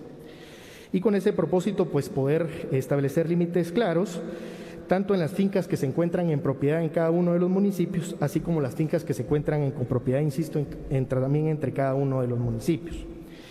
Es importante resaltar que la mesa de diálogo que se tiene programada para el día de mañana resulta relevante porque a requerimiento del señor presidente, los comunitarios y los alcaldes municipales harán una presentación también de los problemas emergentes o que derivan de estos, del conflicto de límite territorial, que como mencionó el señor presidente, pues serán problemas que seguirá atendiendo esta comisión presidencial, coordinando con las instituciones involucradas y responsables, así como también con la comisión presidencial del diálogo, haciendo notar que para la presente fecha pues tengo programada una reunión con el comisionado presidencial del diálogo, Leopoldo Chuk, para iniciar esas acciones preliminares de coordinación en seguimiento a los problemas emergentes que puedan ser puestos sobre la mesa de diálogo el día de mañana. Así que consideramos pues a partir de lo que pueda ocurrir el día de mañana tendremos una ruta clara como comisión presidencial respecto a la solución de controversias que los mismos comunitarios pues requieran o peticionen. Quisiera también referir pues que en pantalla pueden ver algunas de las reuniones sostenidas con el registro de información catastral. A la fecha se han sostenido varias y el propósito en cada una de ellas, insisto, es poner en conocimiento de ambas instituciones el estudio científico, técnico y de campo que se ha efectuado en relación al estado de las fincas, que en parte también fue requerimiento de las comunidades. Es lo que tengo para informar y quedo a sus órdenes. Muchas gracias. Y luego de escuchar las palabras del director ejecutivo de la Comisión Presidencial por la Paz, COPADE, Ramiro Contreras, en referencia a la mesa de diálogo en Sololá por el conflicto territorial, pasamos a la sección de preguntas. Gracias, señor director. Pregunta Andrea Domínguez de Guatevisión.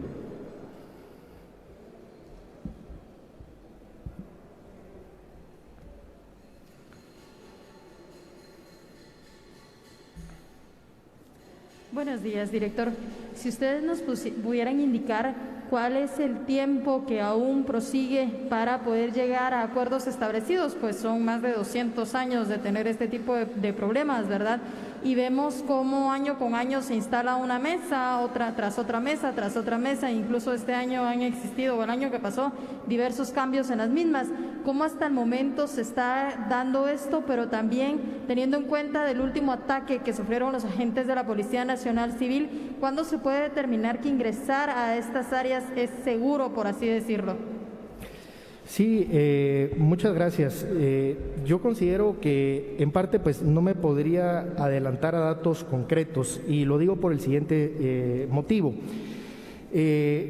Para poder efectuar las acciones concretas para definir los límites territoriales, insisto, pues se da el involucramiento de varias instituciones. Inicialmente el trabajo se ha iniciado a coordinar con el Registro de Información Catastral, ya que evidentemente la competencia de dicha institución pues recae precisamente en la posibilidad de hacer medición de las fincas y su revisión catastral. Dependerá sin duda alguna también pues de la dicha institución concretamente y en lo particular el poder definir una ruta de trabajo con tiempos respecto a estaciones a realizarse. Consideramos, eso sí, que el conflicto precisamente se ha extendido pues por un periodo de tiempo bastante prolongado y ese es el propósito principalmente de ejecutar estas acciones y en esta mesa de diálogo liderada por el señor presidente, de poder obtener información veraz, objetiva, técnica y científica para iniciar las acciones que puedan tener esa viabilidad que se espera. El propósito es llevar información, insisto, confiable, verídica y fidedigna a las comunidades y creo que esto facilitará el inicio de acciones. Creo que todos somos conscientes que en cuanto iniciemos precisamente con las acciones, ello evidentemente con la venia de las comunidades en esa mesa de diálogo, en conciliación con las comunidades, pues pronto se avanzará en ese cronograma para ir dando las soluciones a los problemas que se presenten, los cuales podrán variar. Indudablemente, y esto el señor presidente lo ha referido en las mesas de diálogo, es importante, sumamente importante, pues mantener un ambiente de paz en dichas comunidades. Se ha dialogado y conversado con los alcaldes municipales y comunitarios de que mantener un ambiente de paz y de cordialidad podrá en este caso, sin duda alguna, facilitar las acciones de gobierno. Gracias, señor director. Ahora pregunta Julio Morales de la Agencia Guatemalteca de Noticias.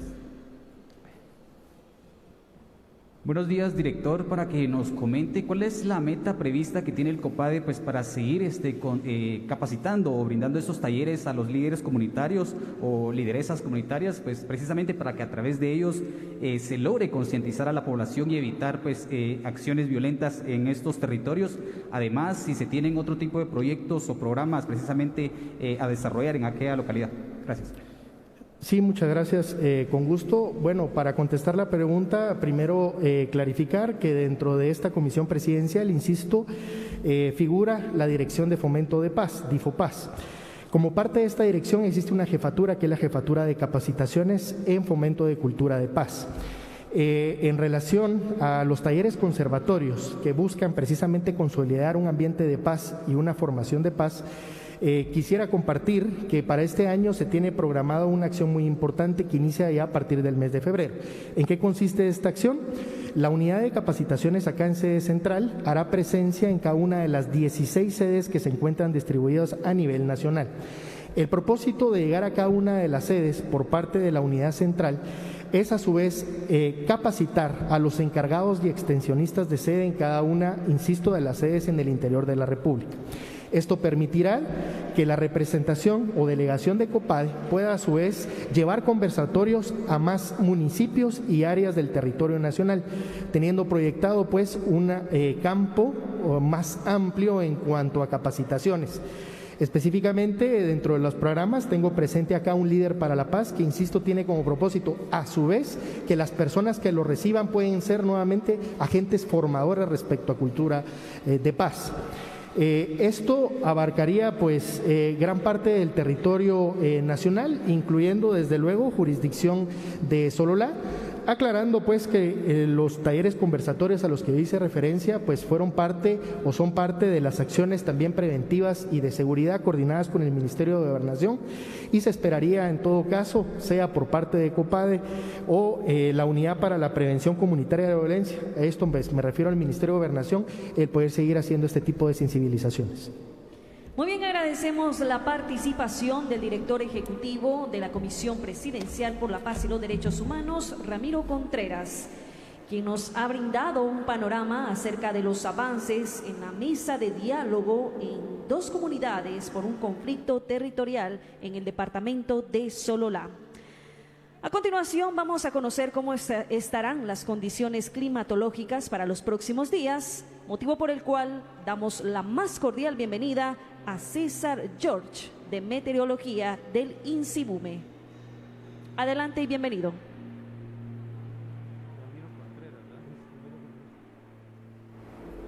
Sí, muy buenos días, es un gusto poderles saludar, un agradecimiento a los medios de comunicación que nos honran con su presencia.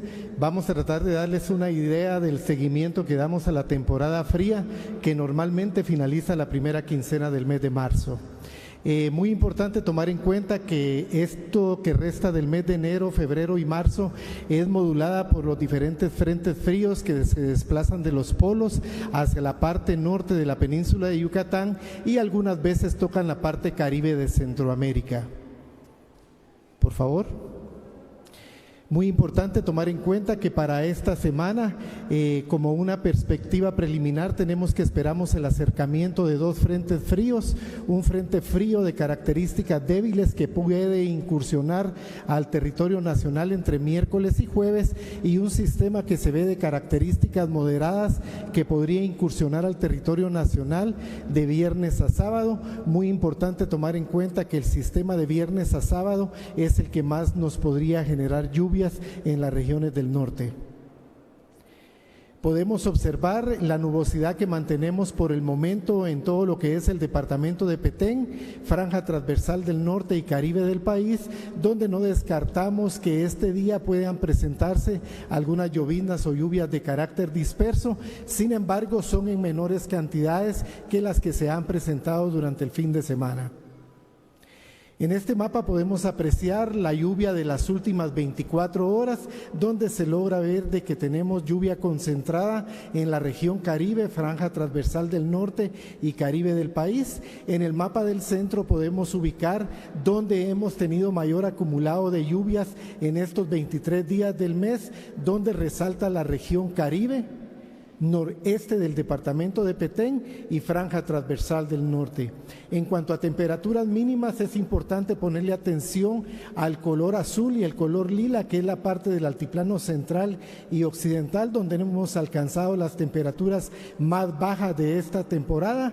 2 heladas meteorológicas muy importantes, una que se presentó el 10 de diciembre y la que se presentó el martes pasado, donde registramos una de las temperaturas más frías en el altiplano occidental, cercana a -4 grados Celsius. Podemos observar nuestros mapas de pronóstico para esta semana. Importante tomar en cuenta que miércoles y jueves tenemos una ligera posibilidad de lluvias en la franja transversal del norte y Caribe del país. Sin embargo, las lluvias más importantes son las que se logran observar para los días viernes y sábado, asociado al acercamiento del segundo frente frío de esta semana. Podemos observar el pronóstico de lluvias para 2 semanas, donde esta primera semana es muy importante tomar en cuenta que esperamos algunas lluvias importantes en la franja transversal del norte, y el mapa del lado derecho nos refleja la humedad que tenemos concentrada en el suelo. Es importante tomar en cuenta que en las regiones del altiplano central y oriente del país la humedad es bastante baja, por lo que tenemos que tener mucha precaución por los focos de incendio forestal que pudieran presentarse. Este es el mapa de perspectiva que tenemos vigente incluso hasta el mes de marzo, que en su momento se dio a conocer que teníamos que tener mucha precaución en todo lo que es la franja transversal del norte, departamento de Izabal, sur del departamento de Petén y noroeste, donde esperábamos mayores concentraciones de lluvia y las lluvias aisladas que normalmente se presentan en Boca Costa y suroccidente del país. Aquí podemos observar la información que dimos en su momento, cómo podía estar distribuida la lluvia en estos 4 meses. Es de recalcar que donde más pueden presentarse lluvias es la franja transversal del norte, sur del departamento de Petén y las lluvias aisladas que se han estado presentando en Boca Costa y suroccidente. Como una validación preliminar, tenemos el pronóstico de la perspectiva que hicimos de diciembre a marzo. En la parte del centro están los acumulados de lluvia que esperábamos y a mi lado derecho se encuentra el mapa de lluvia que llevamos registrada hasta el momento, donde resalta las inundaciones importantes que hemos tenido en el departamento de Izabal, franja transversal del norte y sur del departamento de Petén. Vemos de que este año estamos ante un fenómeno de la Niña. Esto es bastante favorable para que la época lluviosa pueda tener un leve adelanto en el mes de abril. Y cómo están las temperaturas en la parte del Atlántico Norte y Caribe del país, ya que este dipolo de enfriamiento en el Pacífico y calentamiento en el Atlántico es lo que podría favorecer a un adelanto en la época lluviosa. En cuanto a frentes fríos, llevamos en este mes 5 frentes fríos. El primero del mes, con la lluvia del 3 y 4 de enero, fue el que nos generó muchas inundaciones en el departamento de Izabal y franja transversal del norte. 5 horas de lluvia fueron suficientes en el departamento de Izabal para que nos llovieran 237 milímetros, que es el 90% de lo que debe llover en el mes. Los vientos se han mantenido por lo menos de 40 a 50 kilómetros por hora y los 2 frentes fríos que esperamos para esta semana. En cuanto a la perspectiva para el mes de febrero, es importante tomar en cuenta que el mes de febrero es una transición de lo que es la época fría a la época seca.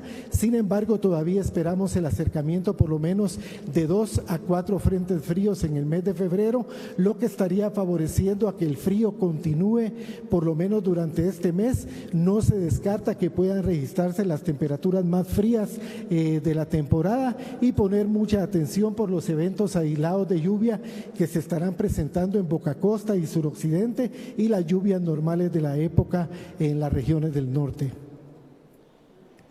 Entre las recomendaciones muy importantes, desde el mes de diciembre platicamos con los compañeros de la CONRED por las bajas en temperatura que esperábamos para esta temporada, los albergues que hay que tener provistos, también por las lluvias que puedan presentarse en la parte sur del departamento de Petén.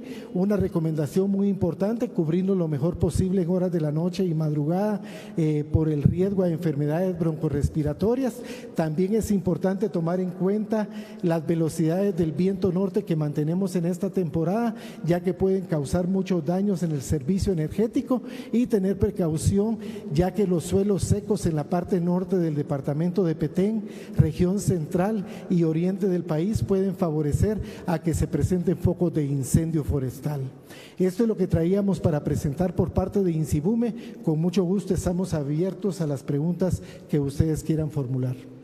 Agradecemos a César George por brindarnos ese panorama con respecto a las condiciones climatológicas para los próximos días. Vamos a pasar a la fase de preguntas. Muchas gracias, señor César George, meteorólogo. Pregunta Marcos Cahuex, de Canal Antiguo.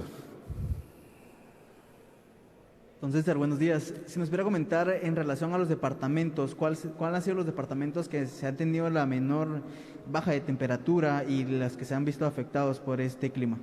Cómo no, de acuerdo a la climatología que manejamos en el país y a nuestra red de estaciones, el frío más intenso se ha presentado en la parte alta de San Marcos, parte alta de Totoricapán, parte alta de Huehuetenango, Quetzaltenango y Sololá.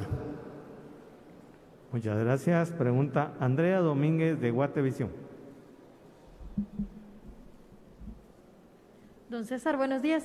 tal vez usted nos pudiese indicar para lo que se prevé para los siguientes días, cuáles van a ser los departamentos de mayor impacto, teniendo en cuenta que venimos de ver inundaciones en Izabal, áreas que ya están cargadas o los sobresuelos que ya están también con mucha agua, ¿verdad? No vimos en 2021 precisamente lluvia, pero lo que no vimos en 2021 lo estamos viendo a inicio de año.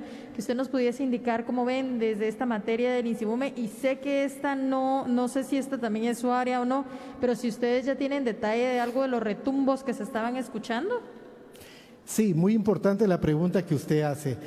Tiene mucha razón que tal vez el año 2021 no fue muy favorable en lluvias, sin embargo, es muy importante tomar en cuenta que en el 2020 superamos la lluvia por lo menos en un 100% en parte sur del departamento de Petén, Alta Verapaz e Izabal. Esto favoreció a que los mantos acuíferos se restablecieran nuevamente, y cualquier lluvia que pueda presentarse en la franja transversal del norte y Caribe del país pues es muy vulnerable para que se continúen presentando inundaciones con las lluvias que son asociadas a los frentes fríos.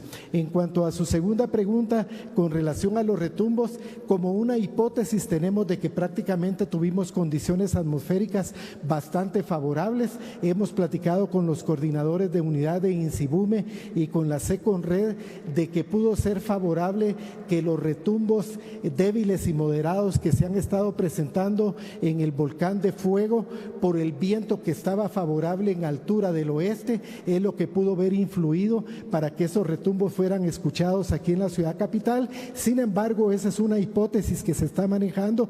Pienso que el día de mañana ya se estará teniendo un informe por parte de INSIBUME y la SECONRED.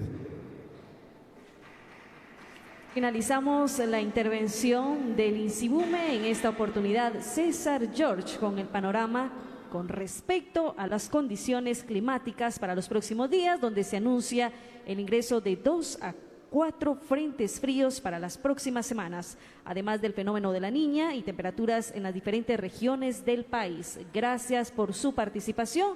Damos paso a la última intervención de esta conferencia de prensa. Rafael López, director del Centro de Información Estratégica Agropecuaria del Ministerio de Agricultura, Ganadería y Alimentación, MAGA. Muy buenos días tengan todos ustedes. En nombre del Ministerio de Agricultura, Ganadería y Alimentación, pues les doy un cordial saludo. Tenemos a continuación la presentación que nosotros hemos preparado como un análisis agroclimático. Nos permite visualizar lo que acabamos de escuchar a cargo del INSIBUME como rector del clima. Nosotros como rectores de la parte agropecuaria también hacemos nuestro análisis. Podemos ver entonces en las imágenes, podemos ver el pronóstico que podemos enmarcar a través de un mapa utilizando los sistemas de información geográfica. Podemos observar nosotros, hacemos un análisis en el cual hemos utilizado la información principal que el INSIBUME nos provee sobre la perspectiva climática que tendremos, y también utilizamos imágenes satelitales CHIRP de Estados Unidos y nuestro análisis con la propia información del Ministerio, que recientemente tenemos la actualización de la cobertura vegetal del país. Así es de que al observar estos escenarios podemos notar en la imagen, tenemos las zonas vulnerables del país con la lluvia, la franja transversal del norte, la parte del Caribe, y también tenemos a Petén, dentro de lo que podemos observar nosotros que tendrá escenarios de lluvia. Y tenemos entonces en la siguiente imagen, podemos observar nosotros también los dos escenarios. Nuestro análisis agroclimático lo que nos permite observar es principalmente cómo el país ha estado vulnerable en estos 3 meses, estoy hablando de diciembre, enero y febrero, principalmente por dos cosas, no solamente los frentes fríos, sino también las lluvias que tenemos en la parte norte del país. Tenemos acumulados de lluvia en la parte de franja transversal, en Petén, y también tenemos el frío en la parte occidente del país, en el cual se considera heladas que han estado oscilando en -5 grados. Con esto nosotros determinamos, haciendo un análisis agroclimático, poniendo la capa de la cobertura vegetal del país, determinamos que la vulnerabilidad precisamente se encuentra en el café, en el cardamomo, en los granos básicos, hortalizas, frutales deciduos, la palma de aceite, hule, piña y pastos, que es lo que encontramos en estas regiones. Podemos ver cómo lo ubicamos en el mapa. y repito, la vulnerabilidad es tanto los frentes fríos como también las lluvias que tenemos en estas áreas del país. Continuemos con la siguiente lámina. Ahí pueden ustedes encontrar en un análisis que hemos realizado, hemos hecho en niveles el tema de hectáreas que pudieran haber daño, y la que más nos llama la atención es el caso de la barra más grande, que es el maíz. Estamos encontrando, ha sido afectado, pues no en proporciones grandes, porque estamos hablando de un aproximado de 10 hectáreas, por las inundaciones. Lo que hemos mencionado en la parte del país, en el Caribe, hemos tenido afectación específicamente en Puerto Barrios y Zabal, el cultivo del maíz, aunque al bajar la inundación también se determina la pérdida real. Así es de que hemos determinado que tanto el maíz, el cardamomo, han tenido daño en algunos sectores, y podemos verlo en la gráfica, principalmente por las inundaciones. Podemos ver la siguiente imagen.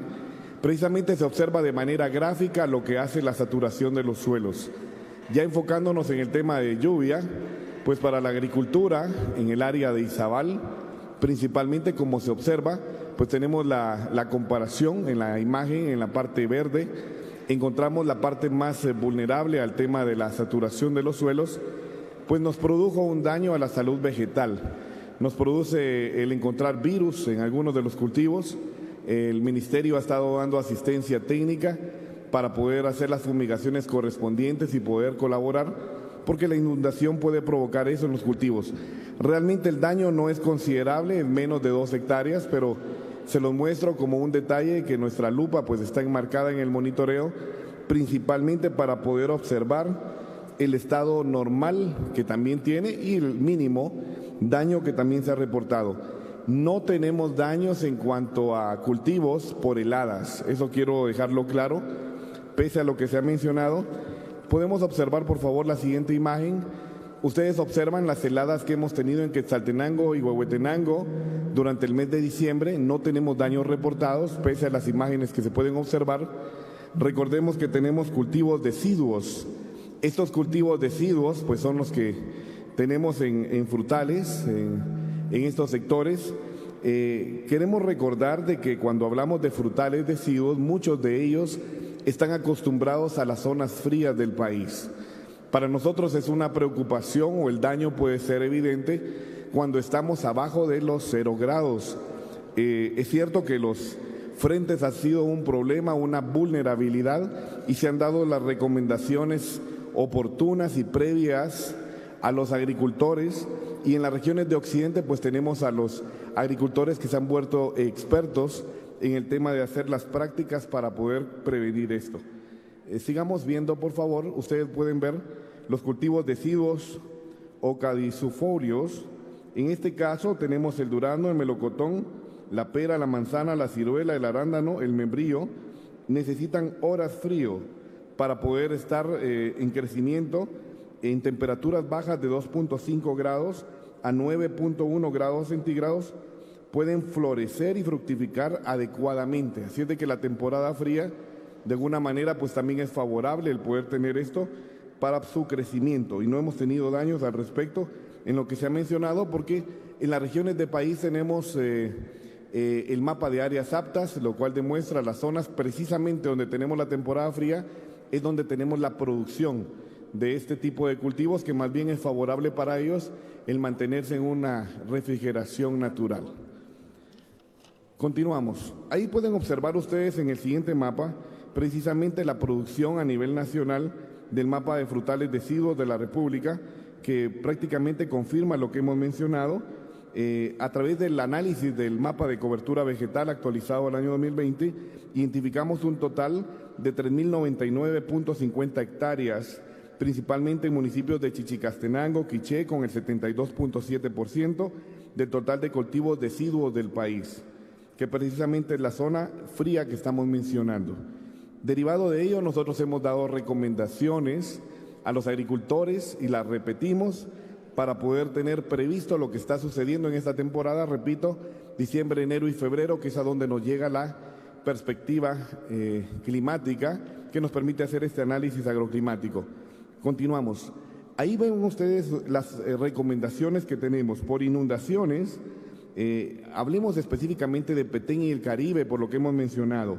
Recomendamos al sector agrícola que para evitar daños en los cultivos en el aumento de lluvias y crecidas de los ríos, hacer zanjas o acequias en prevención de inundaciones y pérdidas del suelo, implementar cobertura vegetal para amortiguar el impacto de la lluvia, levantar camellones o surcos para impedir que las raíces se pudran por la humedad. Y al sector pecuario, pues recomendamos movilizar a los animales a lugares altos, no propensos a encharcamiento y seguros para animales adultos y crías. Establecer planes de prevención y tratamiento de enfermedades generadas por el exceso de humedad, como procesos de infecciosos, la diarrea, parásitos, afecciones respiratorias, entre otras. Garantizar la calidad del agua y el alimento y cubrir los comedores y los bebederos, limpiarlos constantemente para evitar que la contaminación haga daño. Tenemos otras recomendaciones por las heladas. En el caso del sector agrícola, recomendamos colocar estructuras de protección como microtúneles, y estos se pueden elaborar con malla y manta. Para plantas con mayor altura se deben instalar macrotúneles y se pueden construir con tubos PVC y mantas de polietileno. Y vemos que en varias regiones del país, pues los agricultores saben mejor que nosotros esos detalles. Recomendamos humedecer los suelos secos para aumentar su temperatura, así evitar los efectos de las heladas y reducir la labranza, pues los suelos arados tienen espacios de aire que inhiben la transferencia y almacenamiento del calor. Utilizar abonos orgánicos para recuperar las condiciones biológicas de los suelos y fertilizar adecuadamente las plantaciones es muy importante para reducir los efectos de las bajas temperaturas. Y como medida de prevención a largo plazo, recordamos que debe implementarse barreras vivas de árboles y arbustos, porque estos tienen el propósito de proteger de los vientos fríos a los cultivos. Por heladas en regiones de occidente y altiplano central, recomendamos al sector agrícola adecuar las instalaciones donde los animales puedan protegerse de las corrientes de aire frío y asegurar que la ventilación dentro de las galeras o galpones de las áreas, colocando cortinas de plástico o costal. En crías, si fuera necesario, utilizar lámparas de calor y mantener el lugar siempre limpio y seco. Proveer agua y aumentar la cantidad de alimento, de preferencia forraje, pues cuando hay frío se consume más la energía de los animales y se disminuye su calor corporal. Tener adecuado programa de desparasitación interna y externa y revisión periódica de la condición corporal de los animales para asegurar las reservas corporales durante la época fría. Como ustedes han observado entonces, son nuestras recomendaciones ante la temporada fría y lluvia también, que aunque no es invierno, tenemos en la otra región del país. Muchas gracias. Bueno, ahí está entonces la intervención de Rafael López, director del Centro de Información Estratégica Agropecuaria del Ministerio de Agricultura. Vamos a la fase de preguntas y respuestas con las consultas de los periodistas que nos acompañan. Muchas gracias, muy amable. Pregunta Alejandro Esquite de Noti 7.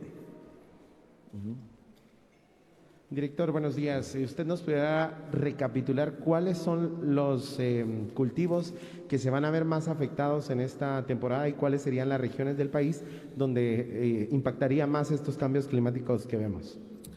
Muchas gracias. Sí, principalmente los cultivos que hemos estado monitoreando, que han estado vulnerables, hemos estado mencionando, es el café, los granos básicos, hortalizas, frutales deciduos, la palma de aceite, hule, piña y pastos.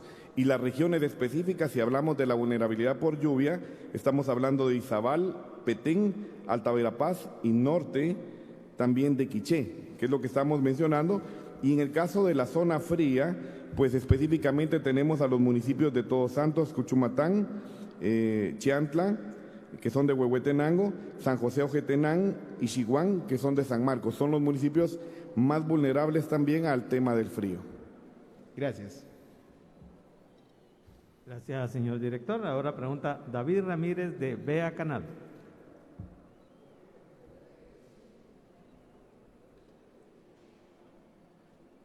Muy buenas tardes. Mi pregunta es, ¿qué departamentos son los que son más afectados con los cultivos? Y si se tiene un plan de estrategia para evitar de que se pierdan los cultivos de las personas? Y la segunda sería, ¿cómo se preparan para la sequía que afectará pronto a Guatemala? Muchas gracias. Voy a repetir el caso de los departamentos Huehuetenango y San Marcos por el tema del frío. Tenemos a Todos Santos Cuchumatán, Chiantla, San José Ojetenán y Xihuán, que son los departamentos del departamento de San Marcos por el tema del frío. Y en el caso de la lluvia, pues tenemos Izabal, Petén, Alta Verapaz y norte de Quiché. ¿Qué hemos realizado nosotros para poder ayudar a las personas? Ha sido la información. La información es vital. El Ministerio de Agricultura ha actualizado nuestra determinación de la cobertura vegetal. Tenemos el inventario de los cultivos para poder saber qué es lo que se produce en las regiones. Y esto ha permitido emitir alertas semanales, en las cuales ustedes, a través de los medios y la ayuda de ustedes principalmente, se le ha transmitido a la población y a los extensionistas del MAGA para poder llegar a ellos y darles recomendaciones oportunas. Como recordamos, el tema del frío se puede paliar con las prácticas que las personas incluso ya manejan. Entonces, lo que estamos hablando es de vulnerabilidad. ¿Cómo nos preparamos para lo que sigue? Pues recordemos que las perspectivas climáticas son trimestrales. Ahorita estamos ubicados en diciembre, enero y febrero. A partir de marzo, por supuesto, tomando en cuenta la palabra del INSIBUME como rector del clima, pues tenemos que reactivar nuestros protocolos para poder continuar. Pero todavía, digamos que perspectiva sobre sequía todavía no la tenemos en este año, porque estamos centrados en la temporada de frío y en la temporada pues de estas lluvias que no siendo invierno, pero hacen presencia en el país. Gracias, señor director. Ahora pregunta Lisette Soto de la revista Fashion Tourism. Buenos días, señor director. Mi pregunta es, en cuanto a los programas que le dan a los agricultores para las siembras en los diferentes climas, por ejemplo, en el occidente, que se maneja un clima diferente a un clima de las Verapaces y a otro clima del oriente. O sea, ¿cuáles son los programas que el MAGA da de antesala para que preparar a los agricultores en sus siembras y que tengan una buena cosecha? Bueno, muchas gracias. Principalmente basándonos en la vulnerabilidad, porque estamos en la vulnerabilidad determinando el riesgo que puede ocurrir ante estos eventos. Como Ministerio de Agricultura nos hemos impulsado en el uso de la información. Quiero informarles a ustedes que hemos continuado con las mesas técnicas agroclimáticas. A nivel nacional, 19 mesas, incluso en el mes de diciembre, repetimos otra vez la serie de estas mesas en las cuales hemos estado de la mano, tanto el MAGA como el INSIBUME, como CONRED, dando las alertas principales a la población. Con esto hemos hecho una red, incluso en diciembre, de 285 técnicos del país que han estado replicando a los agricultores esta información. Entonces, digamos que partiendo de lo general, vamos a lo particular, y cuando hacemos el acercamiento a los departamentos, a través de las sedes departamentales del Ministerio, podemos determinar las necesidades específicas que tienen los agricultores y dirigirlos a los diferentes programas que tienen los viceministerios de este ministerio. Es así como finalizamos esta conferencia de prensa. Agradecemos la participación de Rafael López, director del Centro de Información Estratégica Agropecuaria del Ministerio de Agricultura, y también a los diferentes funcionarios que nos acompañaron esta mañana en la conferencia de prensa semanal. Así también las personas que nos siguen a través de la señal de Canal de Gobierno, las diferentes plataformas digitales, a los medios de comunicación por su participación y consultas, y a todas las personas que nos siguen.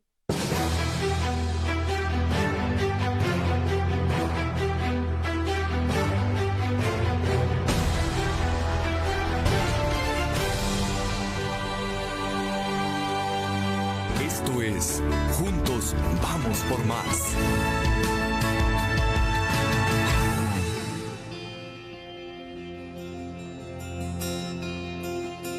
Más de 4 millones de